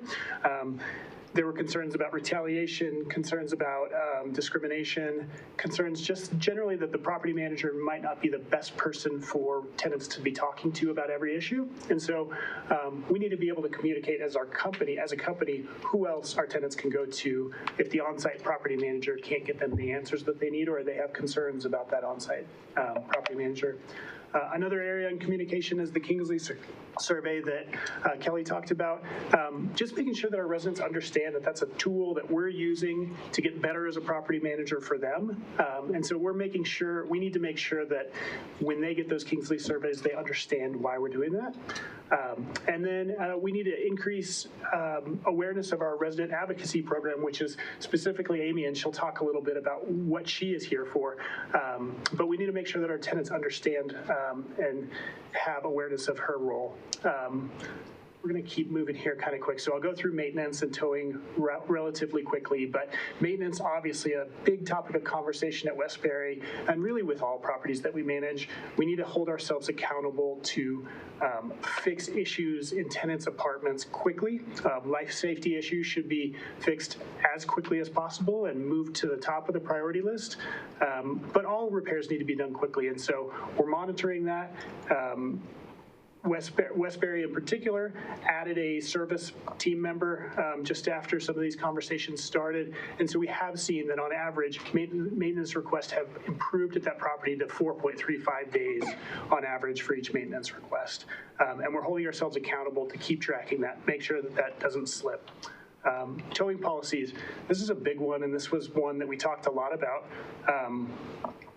Our property manager tows cars at the property really for the benefit of the property, to make sure that it's maintained, to make sure that there's parking available for the residents. But there's a big problem when we start towing residents' cars. And so we've made some changes to our policies to make certain that we're not towing resident cars. One of those that's on here that's really obvious is that our tow companies now at Westbury specifically cannot tow a property or tow a car on the property without talking to the property manager first. So we're not getting overly ambitious tow companies who are just towing because they can make the fees off of it. I think that was a really low-hanging fruit that we could improve right away, and we changed that policy the next day after having conversations on site with one of the tenants in particular. So those are sort of the three big categories we wanted to talk about today, and then mostly wanted to introduce you to Amy Sanders, a resident advocate of ours at Greystar who is very familiar with Westbury. Hi, everyone. My name is Amy Sanders. Thank you for having us. I'm the Resident Services Manager and I act as an advocate for our residents at Westbury and a couple other properties. I am a Westminster resident. Thank you. And I actually live at one of the Greystar managed communities that I support. A little bit about me. I was raised in a family that faced financial hardship and relied quite a bit on community support. I remember that some of the only gifts we'd receive some Christmases came through programs like Angel Tree or like Westminster's own Santa Cops. Because of this, I have a deep personal understanding of the stress and uncertainty that many of our residents experience, and I wouldn't be here today without community programs similar to the one that Thrive, which is our pilot program that we have at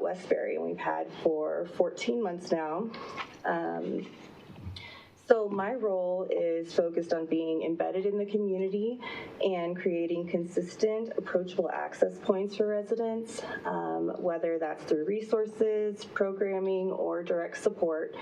So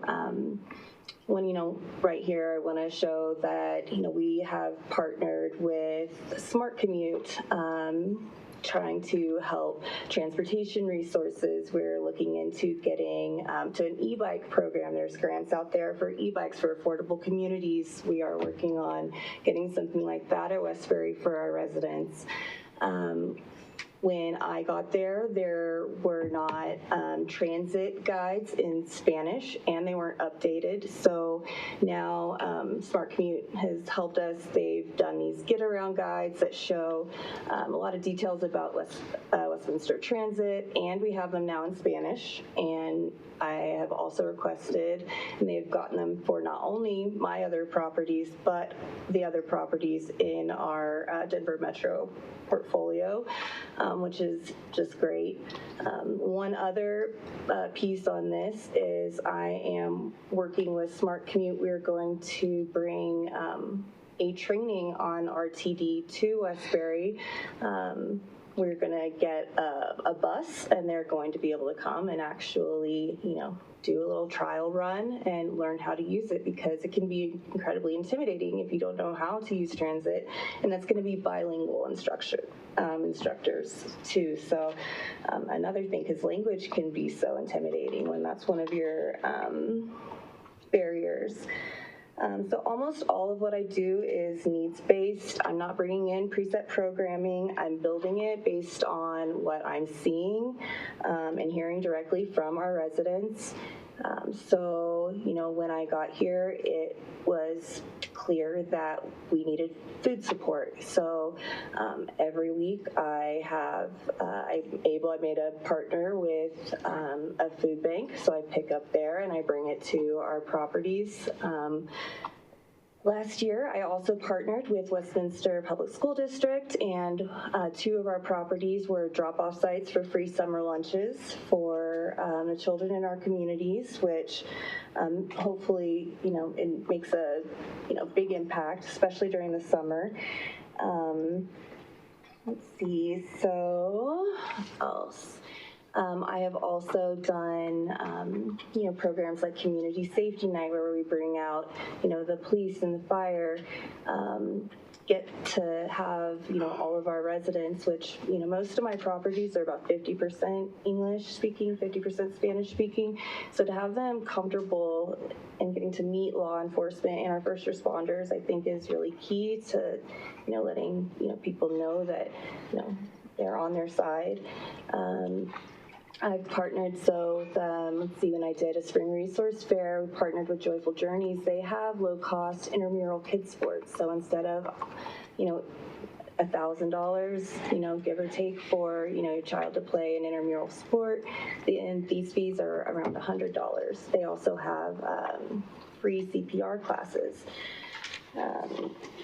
I have found, listening to my residents, I have a bunch of residents that needed help with diapers and wipes. I partnered with the Precious Child.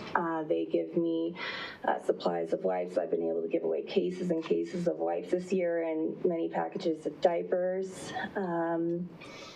Yeah, so I could keep going on with all of the partnerships I've made, but, a couple more just things, when I've partnered with local businesses, there is a new automotive repair shop next to one of my properties, and they are donating 3 free oil changes a month to us. So I've been able to raffle those off to residents, and I have residents who actually cry, like 2 of the 3 last month cried when they received them, and things like this make a really big impact.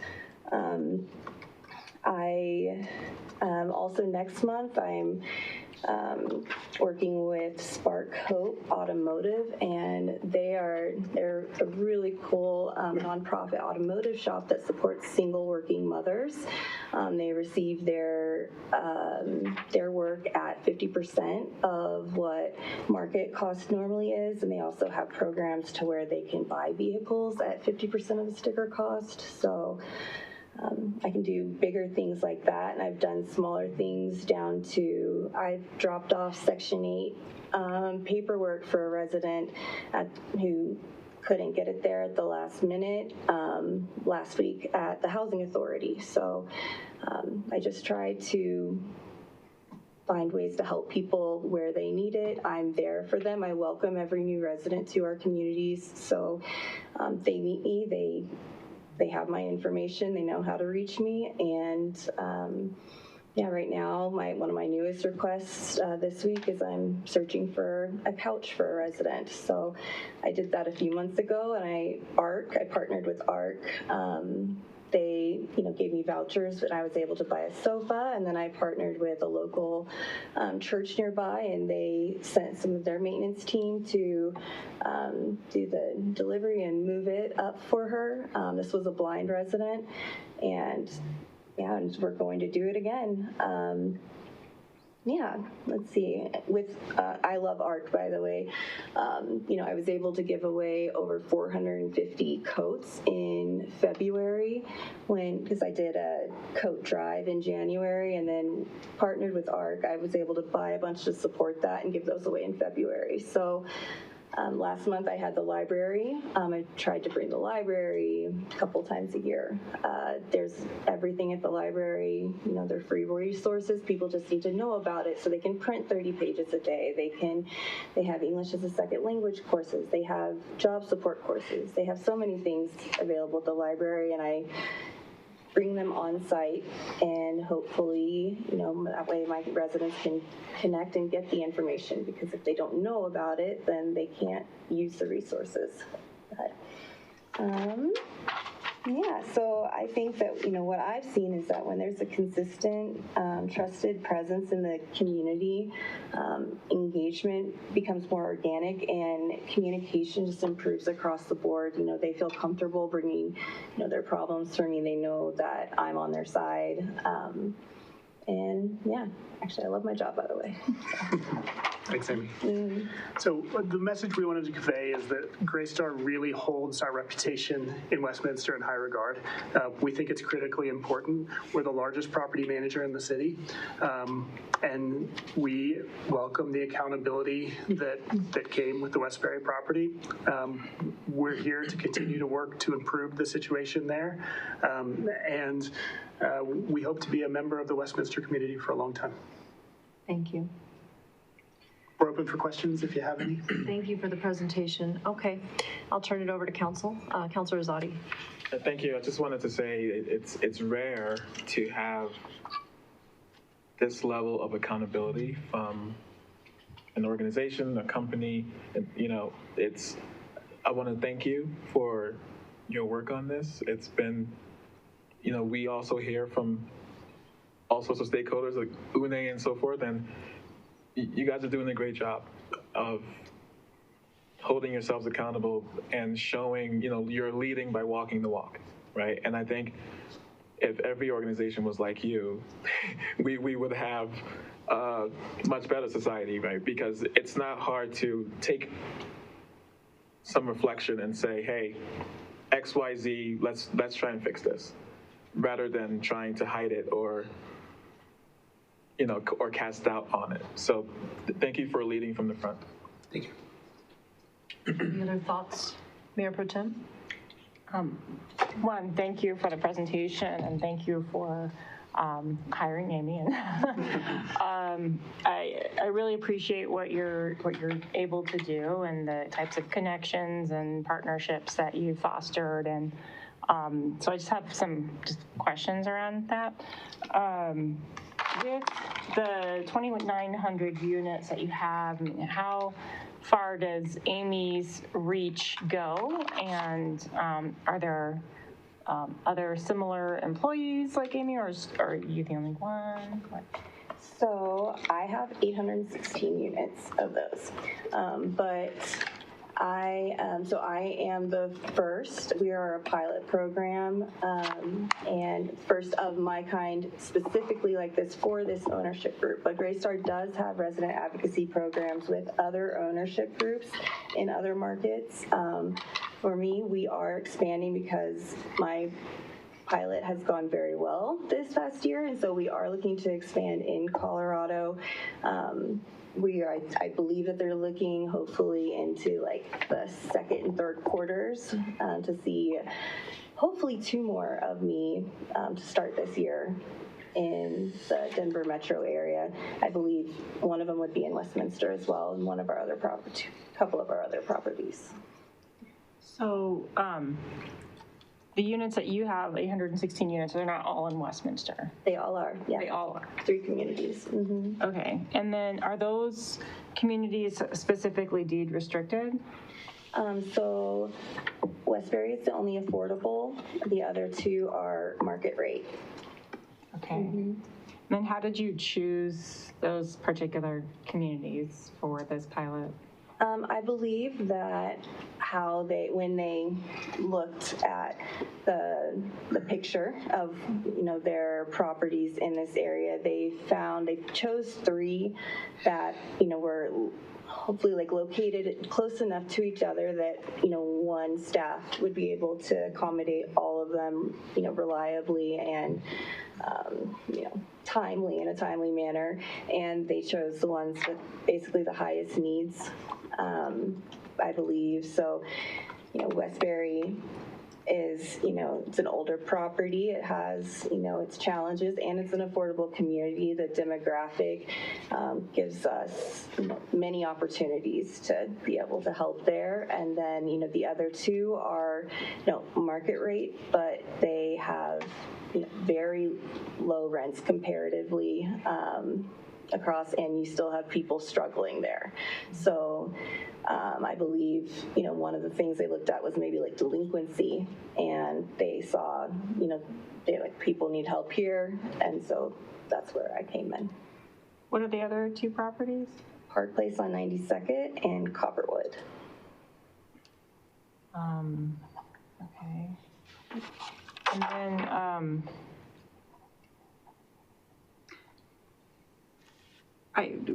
so I've met with and some residents, not of Westbury, but of, I think, Canyon Reserve. I think that's another, maybe not.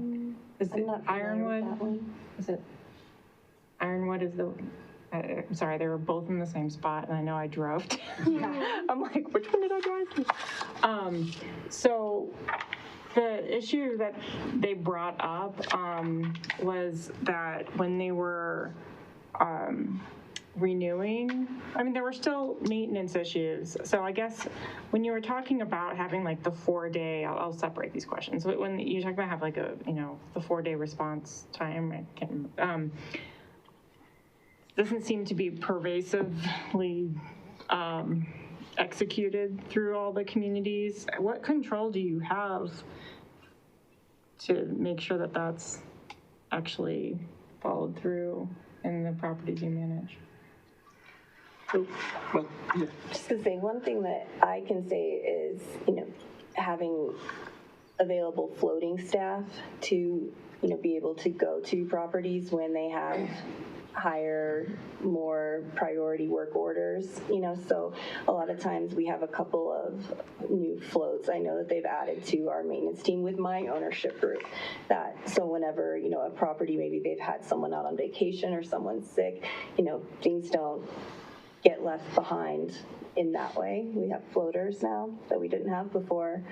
I'm not sure what you were going to say. Well, I think it's like, maintenance of older properties is the number 1 hardest thing to do as a property manager, but the most important, right?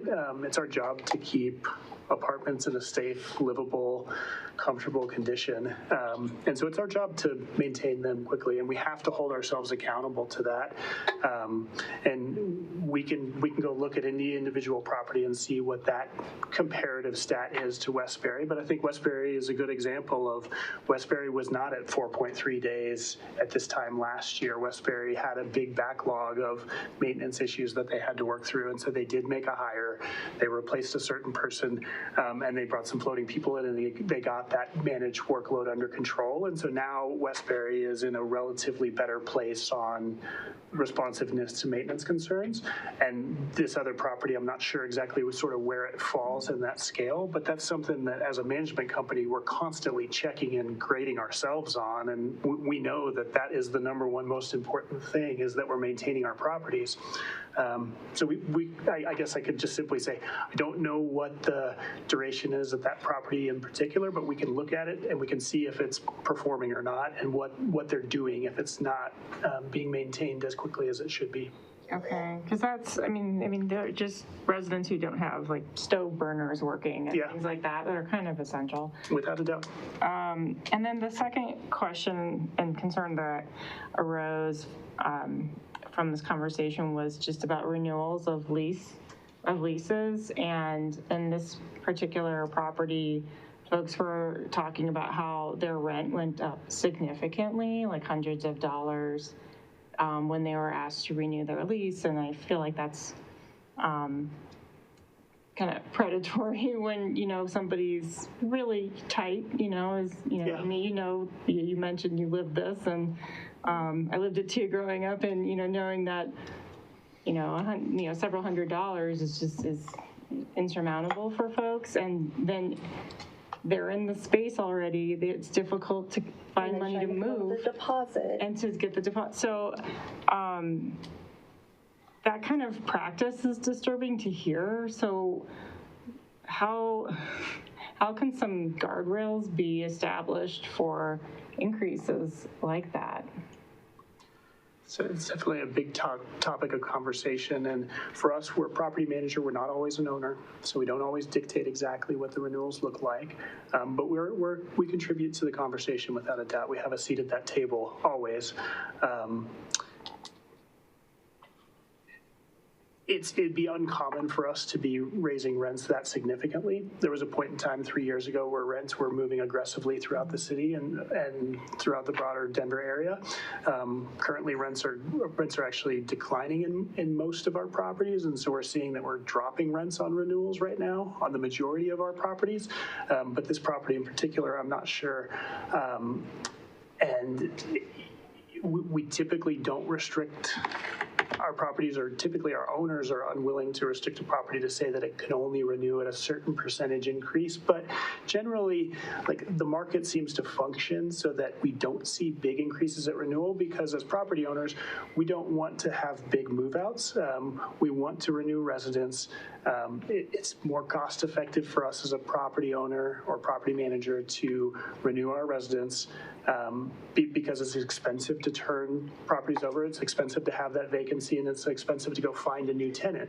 And so generally, we are trying to keep tenants at that same relative rent range so that they will renew. But I acknowledge that that doesn't happen every time. There might be a specific reason why that didn't happen in this case. But generally, I think it's a conversation with the owner and the property manager of what those renewal rates look like. Okay, so just so that I understand it more fully, you have owners who will sometimes dictate these rates versus you as a property manager? Yeah, always the owner and the property manager involved. So usually the property manager is going to make recommendations to an owner of what rates to set, and the owner is going to approve the rents, typically. We always have a seat at that table.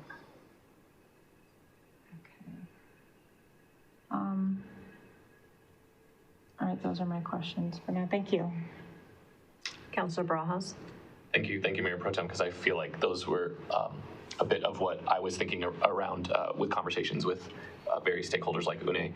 I'm curious if, you mentioned rates falling. Typically, at least my understanding in the rental market, that means the vacancies, you're offering like empty apartments for the lower rates, but not necessarily for established renters. And so I'm curious if there are mechanisms in place for renters to be able to, because oftentimes the way to capture that market movement is for them to move out to a different property. And that's, as you mentioned, expensive for you, particularly expensive for them when they might be nickel and dime on deposits that they won't get back. And specifically if maintenance hasn't really been done. So that's kind of my first question, if there's an opportunity for them to capture that market reduction, because certainly they're captured in that market increase just by the nature of rent raises. And I say I'm really grateful that we have the opportunity to ask these questions, because I think it's rare for us to be able to engage deeply with them. So I just want to have that baseline. Like, thank you for really being here. These are difficult questions that we're trying to advocate for renters, and the fact that we can try to do this, I don't want to like scare away this conversation. I'm really grateful for you all being here, the vulnerability and continued engagement. So thank you. I'm curious if in your practice, if there is a way to capture that market movement without causing that disruption for themselves and for you all as well. Yeah. And then I have another question after that, but if you want to respond to those. There's not a one-size-fits-all answer to that question. It is property by property and really lease by lease. I think we are in a unique environment where rents are declining right now. That hasn't been the case for the last 12 years. And so what I observe at the properties that I'm close to is that today rents are lower than where tenants signed leases a year ago. Usually we're reducing rents slightly on renewal to account for that reduction, maybe not all the way down to market, but somewhat. And we also are offering concessions, which in our world means free rent. We're offering free rent at renewal for a lot of our properties today. So to entice people to renew and to let them take advantage of what new leases are getting in the market. That free rent is typically not the same. So we see maybe 2 months of free rent on new leases right now, and maybe 2 to 4 weeks of free rent on renewals. Again, every property is not the same.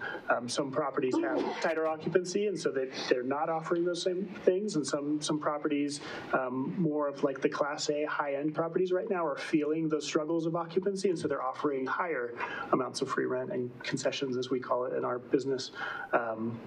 But there's not a one-size-fits-all answer, but I do see that renewal rates tend to follow rates on new leases, but they may not match exactly. Great. And I think that, given a lot of these innovative program approaches, particularly with this pilot program, there's potential for continued innovation, like, if there is in the properties that you manage, even if, I don't know how possible this is, but kind of being that bridge of communication between owners where it's like, hey, maybe there is a lot of pressure driving people out of this apartment because people don't, there's not a need to necessarily keep that full, but here they're really craving it. Can deposits be transferred, like kind of ease of movement for people to be able to I don't know. I'm not in this business, so I'm not a subject matter expert, but I think I would certainly love to continue to praise the work around innovative practices like that, particularly that benefit the renters. And then just to follow up to Mayor Pro Tem's about the question about the turnaround on maintenance requests, I'm curious if there's an opportunity or the way that is captured, if it's resolved to the satisfaction of the claimant? Yeah. Is that the case? Yeah, so that's where the Kingsley score comes in and is critically important. So every time we have a maintenance request at a property, a Kingsley survey will go to that resident, and then they can give feedback on, was the repair done appropriately? Was the person doing the repair respectful of my home? Questions like that. Those all go back to the property manager, and they also fly up kind of upstream. So maybe not the individual responses, but the aggregate scores are going to be sort of looked at a regional oversight level to flag, oh, we've got a property where several of the complaints have been negative or several of the responses have been negative. We might need to look at staffing at that property. Yeah, I really appreciate it, because I think that sometimes that is the simple breakdown, is just like this staff member is not able to attend to the needs of this community in a way that like fits the company's overarching. Right. So I appreciate that. That's kind of like the quick insight. I know that sometimes in those turnarounds on resolutions, it can be, we don't have a working stove, and maybe it's a gas line issue, but they replaced a broken knob too. Yeah. So it's like, oh, the knob's replaced, therefore it's resolved, and it's when it really isn't. And so when there isn't necessarily an advocate there for them, I kind of would push that. I don't know. There's a lot of thoughts around that, but I, that's kind of where I'm sitting. But thank you for the answers and the responses to those questions. Councilor Hott? Yeah. So I'm going to stay on that topic with the 4-day average with the maintenance requests. So obviously I was there in December. So as you know, in just December, there were people who had been waiting months for certain things to be fixed. Is the person that closed out these requests the maintenance worker? Usually it's either the maintenance worker or the maintenance supervisor. Okay, because I'm wondering if, like what Councilor Barajas was saying, that some things are being closed too soon. And then I'm also concerned that the email is sent asking residents if it's been dealt with, because you already said that email is not always the best way to communicate with residents. I would, you know, especially with residents who have been waiting or something serious, or they've been waiting a long time, they need to get a call and like right after and be like, this is closed. Was it completed? Right. Because it seems like things are being closed before they're completed. And if email is not the best way to reach out to residents, and the one resident whose home we were at had never received one of those. So I don't know if the email is wrong in your system for her, or if she got a new email. So the email would not have gone to her when it took months for her issue, which was a hole in her ceiling, to be resolved. So I think that there could be a better way, because I think some people are being left behind, particularly if you're sending out a survey through email. And then I also wanted to know so have you identified who residents reach out to other than the on-site property manager, and do residents know who that is?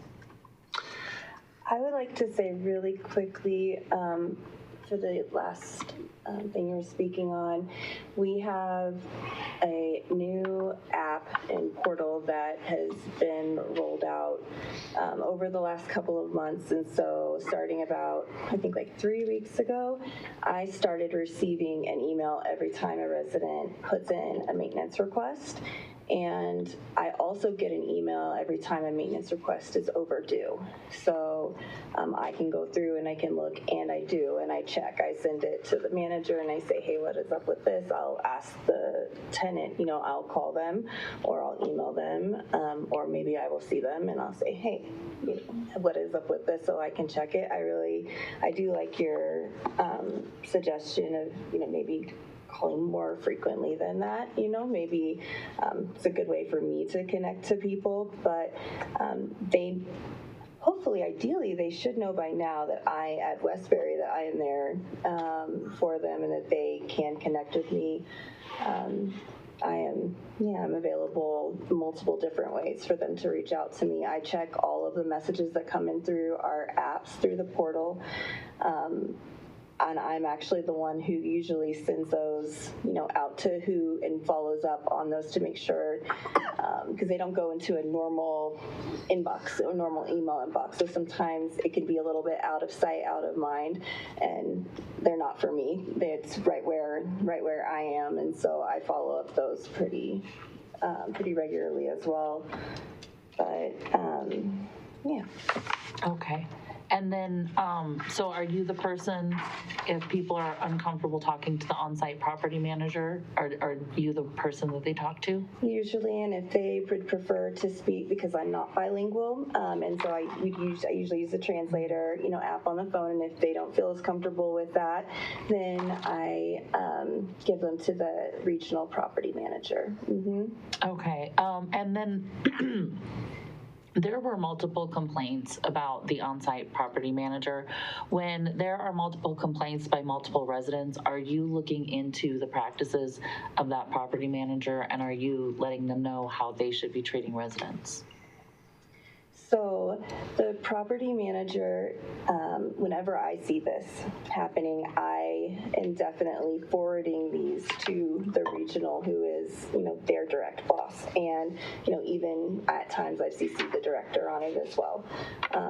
So that's what I do on my end at my community. Yeah, and Greystar runs what I consider to be a pretty rigid process of oversight of our on-site teams. And so a property manager is going to do four times a year a review with their supervisor to walk through issues that might have been brought up, to walk through how to improve the situations, and to sort of evaluate what the progress has been since the last one. So it's not always bad. Sometimes that's great stuff. Sometimes you're reviewing really strong performance. Other times you're maybe reviewing issues or not as strong of performance. But with every employee, it'll be 4 times a year that they'll review performance and look back on progress on improving whatever goals might have been set out at a time. And so I wouldn't speak to like anybody individually or like any specific person's performance, but that's just a general how Greystar approaches people management. Okay, so how do you handle it when there are complaints of retaliation? I think Greystar would take that incredibly seriously. Without any like sort of specifics of exactly how we would do that, I think Greystar would consider that to be a very, very concerning issue that would be directly addressed and that would probably get filed to HR within Greystar and really make a decision on what the appropriate next step is there. But without knowing sort of specific situations, I would just say that I'm certain that Greystar would take that very seriously. Okay. Thank you. Okay. And then also, I wanted to thank you for being here too. I just want to echo what's already been said, that a lot of management companies would not be here. And so I do appreciate the fact that you've been working with UNE, working with our staff, and that you are here. Thank you. Thank you. Okay, well, I'll get back to the crew. I'm also going to share a few questions, but again, thank you for being here. Thank you for all the extra attention you've been spending on the programs and services you're providing for folks. That's very meaningful, especially to these communities. It is interesting too, though, and I appreciate all the extra that you're doing. And I think it would have been helpful to have the actual like maintenance technician here, So is there a maintenance technician on each property, at least one? Yeah, I think we would always have at least one. I can't think of, there's typically 2 or more on a property. Westbury has 2, correct? So they have a supervisor currently, and they have 2 techs and a floater right now. Okay, good. So there's always somebody that the residents can reach out to, and there's always essentially 20, and if there's an emergency, like a flooding water, something can be done immediately. Yeah, there's always a maintenance technician on call. Okay, thank you.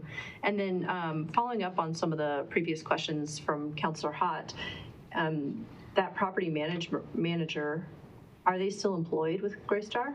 The Westbury property manager? Yes. Yeah, there hasn't been a change of the on-site property manager at Westbury. Then it makes me doubt the credibility of how seriously you take some of those claims. I could just tell you with certainty from my side and conviction from my side that we take that very seriously. Okay. And then I just want to follow up. So for the folks at the other remaining, so you're concentrating on 819 units, which you can't be everywhere. So who is the contact for the remaining sites? Yeah, so we had a slide there. Maybe we can go back to it of what our... Also, I had one more slide that I forgot to do, but yay, more stuff, fun stuff that I did. Okay.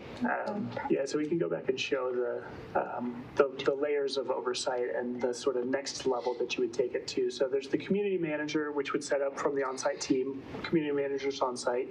If a resident were were having an issue with a community manager, not comfortable talking with them about something, their next step would go to the regional manager. Typically, a regional manager is going to oversee between 5 and 10 properties, roughly, and be really familiar with the on-site management of that property. So they're going to be a great person, really engaged in it, and they're the direct supervisor of the community manager. That regional property manager is always accessible to residents. It's not a contact that's necessarily on the website because we don't want to put personal contact information on our websites, but we've talked about just different ways of how do we make a resident aware of who that person might be. They can call our central office and we would connect them to a regional property manager. But we've talked about whether there's a more seamless way to get there, and haven't changed any protocol in the last 3 months, but it's definitely a topic of conversation internally. So there's no way for residents to reach the regional manager? There is. Right now, the way would be either to ask the community manager if they could put them in contact with a regional property manager, or to call into just the Greystar Central Denver line, and that would then get them connected to the regional property manager. So there's no direct escalation path? Because I don't see, I'm going to say that is not a direct escalation path. Right. I hear you. And it's definitely something we've been discussing is there a more effective way that we should be doing that? And just don't have a solution or answer today for that, but it's a topic we've been talking about. Okay. And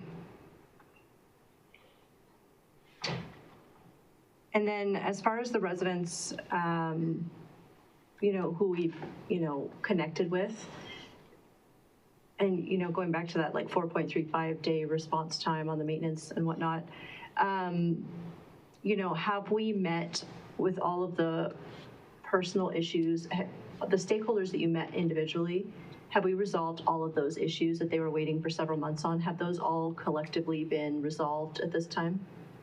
The immediate needs of the folks that you've met with? To my knowledge, yes, and our director over that property, I think, had multiple direct phone conversations to check that if there was anything else needed. Okay, because that is, I think it's deeply personal to a lot of us, but to me as well. Mm-hmm. Thank you.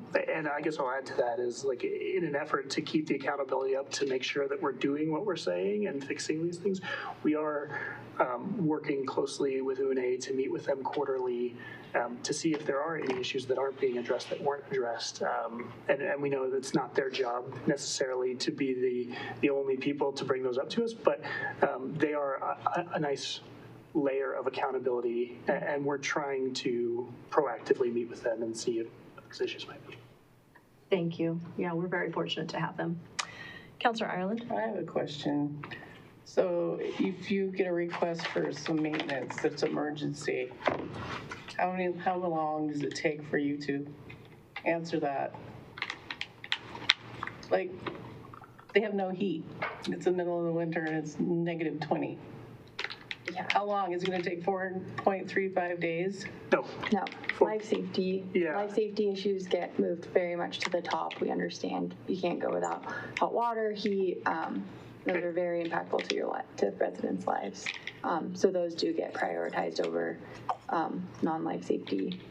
So how long does it take if it's an emergency situation? I think it's hard to answer that because every emergency situation might have a different repair. What do you consider an emergency situation? Heat being out for me would be an emergency situation. Water line break would be an emergency situation. Air conditioning out in the summer months would be an emergency situation. So, I mean, I think we're aligned on what an emergency situation would be, but some of those emergency situations might require a part to be ordered or purchased, or, it's hard to say specifically how quickly it could be fixed. But I think to Kelly's point, it would move to the very top of the list. It would be a focus item for both the maintenance manager and the property manager to get it resolved as soon as possible. What's possible is different based on different repairs, if that is fair. Okay. Because, the things we've heard sound like emergency situations, a lot of them to me. And I can't see, waiting for it 0.35 days for it to happen. Right. So I hope it's more urgent than it appears Yeah, that we've heard. We certainly agree with that. 4.33 days would not be the average response time for an emergency situation, or an acceptable response time for an emergency situation for us. That's an average across both emergency and non-emergency repairs. All right, thank you. Any further questions? Councilor Barajas? I just wanted to make like a kind of a personnel or structural comment, really appreciate the success of the pilot program. I would highly encourage, like maybe this body sitting here, if the success of that program was like a lot of your energy, innovation, and attention, really try to codify that across, like as it expands, because I would hate to see and then it falls on like the wrong personnel, and then the pilot that program, greater program, kind of crashes. So really, this is just like a personal request: share the secret of the success, even if it is just like you're a great fit, and like really try hard to find that great fit. Just kind of like advocating for that across. And then again, just as we talked about, maybe emergency, like attending to some of these things that might not be attended to, particularly if personnel is staying on, with your wide-reaching kind of insight into a variety of properties. If in these emergency situations where a part is ordered and it is taking a long time, is there a chance for Greystar to kind of use its weight to say like, hey, there's a vacancy in these properties and we can absolutely just move someone in for while this emergency is being, I don't know if that's a current practice or not, but I would strongly, again, just would love to see kind of best practice models solidified across certainly within Westminster and across like such a, pertinent member of our property management group.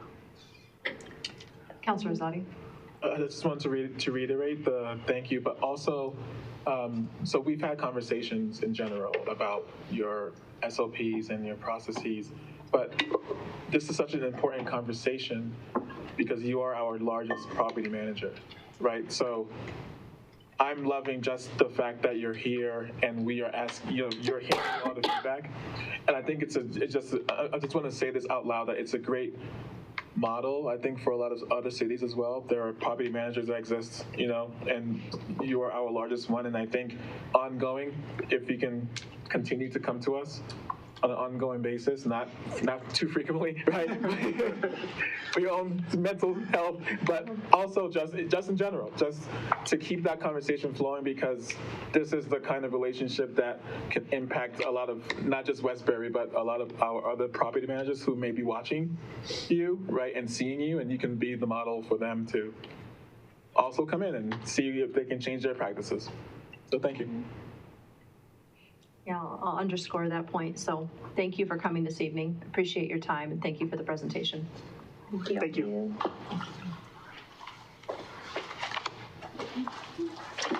Okay. Before we adjourn the WIDA study session, City Attorney, do we have reason for a WIDA executive session? We do. The executive session that's proposed on tonight's WIDA agenda is to obtain direction from WIDA regarding a proposed development agreement and to discuss the possible sale of Westminster Economic Development Authority owned property located on Block D5 in downtown Westminster to Greystar Corporation, and to instruct negotiators as authorized by Westminster Municipal Code, Sections 111.3C2, 4, and 7, and Colorado Revised Statute 246402, 4A and E1. Thank you. We will poll the board to see if they're willing to go into executive session. Yes. Yes. Yes. Yep. Yes. Yes. Thank you. With that, it is now 10:24, and that concludes the WIDA meeting. Thank you. Mayor, can I have 5 minutes? We will.